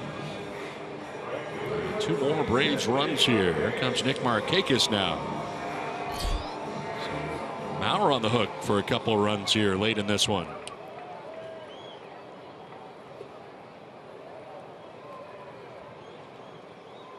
Paul Clemens on the hook for the game here for the Padres. With 3+ innings, 4 hits, 2 runs, 1 earned. Walked 4, struck out 2. And in 3+ innings, ended up throwing 82 pitches in his outing tonight.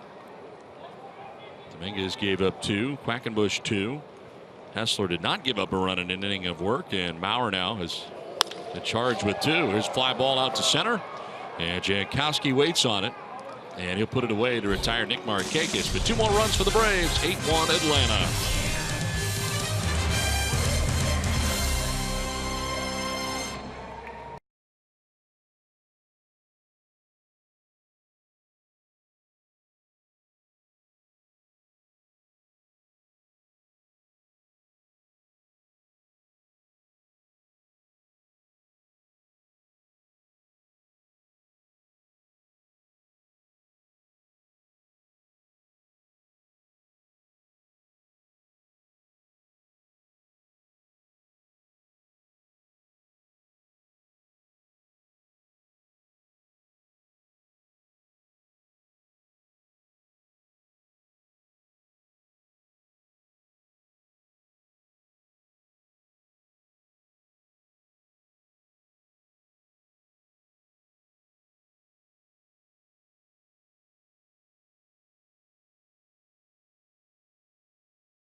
Charles Jr. star of the game, and it's Matt Whistler. New career high in strikeouts, 10 tonight. Double digits, back-to-back good outings for the right-hander. Last outing against Arizona, he struck out 4, but he went a solid 8 innings, and it was the slider. He was probably watching Julio Teheran last night. Get 2 strikes, expanding the strike zone, going up the ladder. Notice that too, the fastball up by design, the slider down and away. Star of the game. Happy star, Carl's Jr. goes to right-hander, Matt Whistler.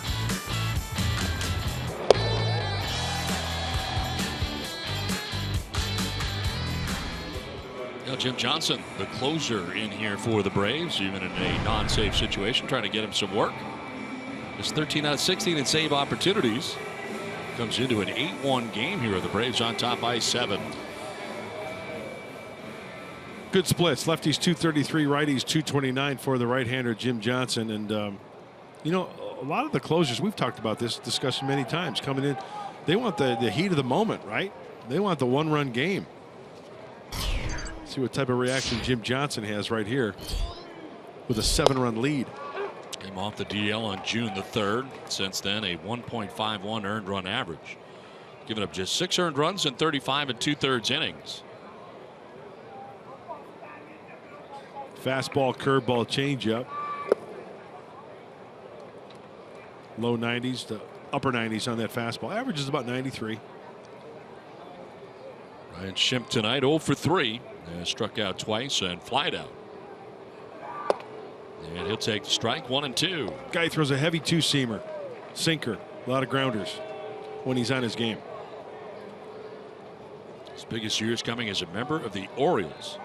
51 saves in 2012, 50 in 2013. Makes quick work of Ryan Schimpf for the first out of the 9th inning.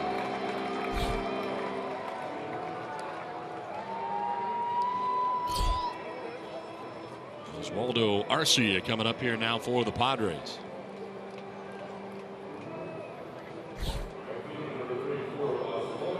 Eight in a row retired by Braves pitching now, but very impressive. This trio of Ramirez, Cabrera, and now Johnson in relief of the starter, Matt Whistler, in 6 innings who had 10 strikeouts. They've got 12 strikeouts, Padres hitters in the game tonight.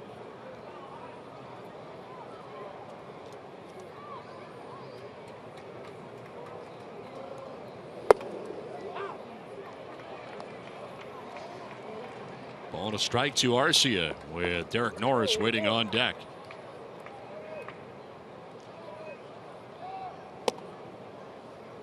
You know what else I've noticed of this series so far? 2 games with Tyler Flowers behind the plate. He gets rid of that ball quickly back to the pitcher. I mean, he catches it, bang, right back.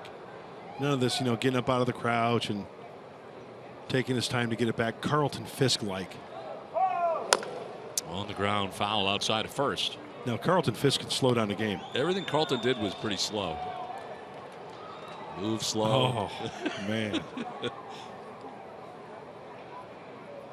Ended up catching more games in a White Sox uniform than he did a Red Sox uniform. 2-2. That is strike 3. Jumping back was Arcia, but it catches the corner. Back-to-back strikeouts for Jim Johnson, 2 down in the 9th. That is now 13 strikeouts in the game for Braves pitching. And we'll bring up Derek Norris.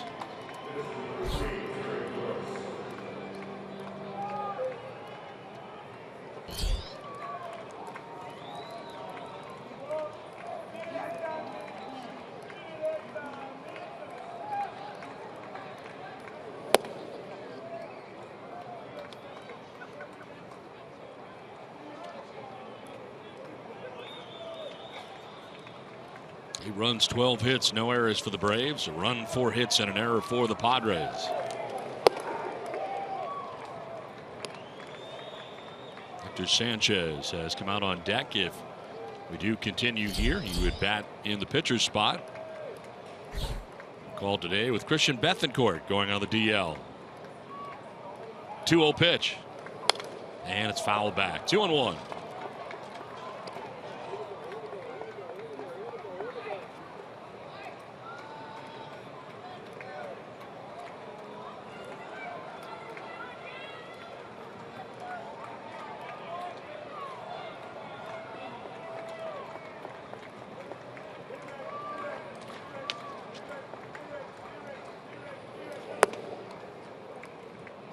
3 balls and a strike to Derek Norris, and a tough night tonight, striking out 3 times already. All that was against the starter Matt Whistler. John Jay having a little chat with Eddie Rodriguez. In the air to left field, struck pretty well back towards the wall, and that's going to be off the wall. Matt Kemp playing the ricochet. Norris headed for second base, and he will get there standing. A 2-out double for Derek Norris.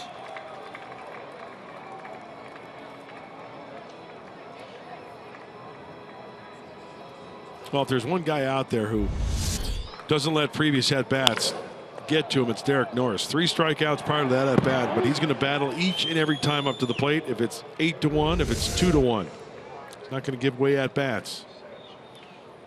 So Sanchez will get a chance to bat here. Nice to see Derek get aboard.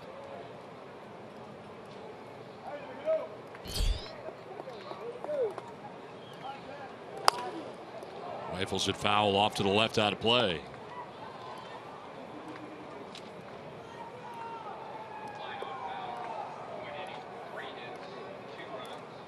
Second stint with the Padres this year for Sanchez. Originally acquired off waivers from the Chicago White Sox back on May 11th. The 15th Padres game that he's gotten into as the breaking ball that time misses high. 1-1.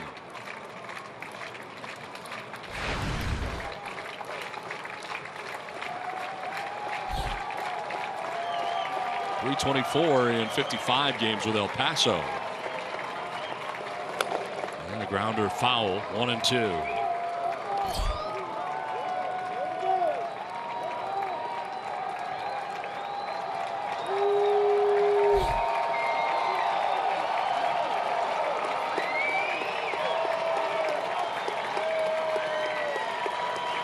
One ball, 2 strikes, 2 down here in the 9th. Outside, 2-2.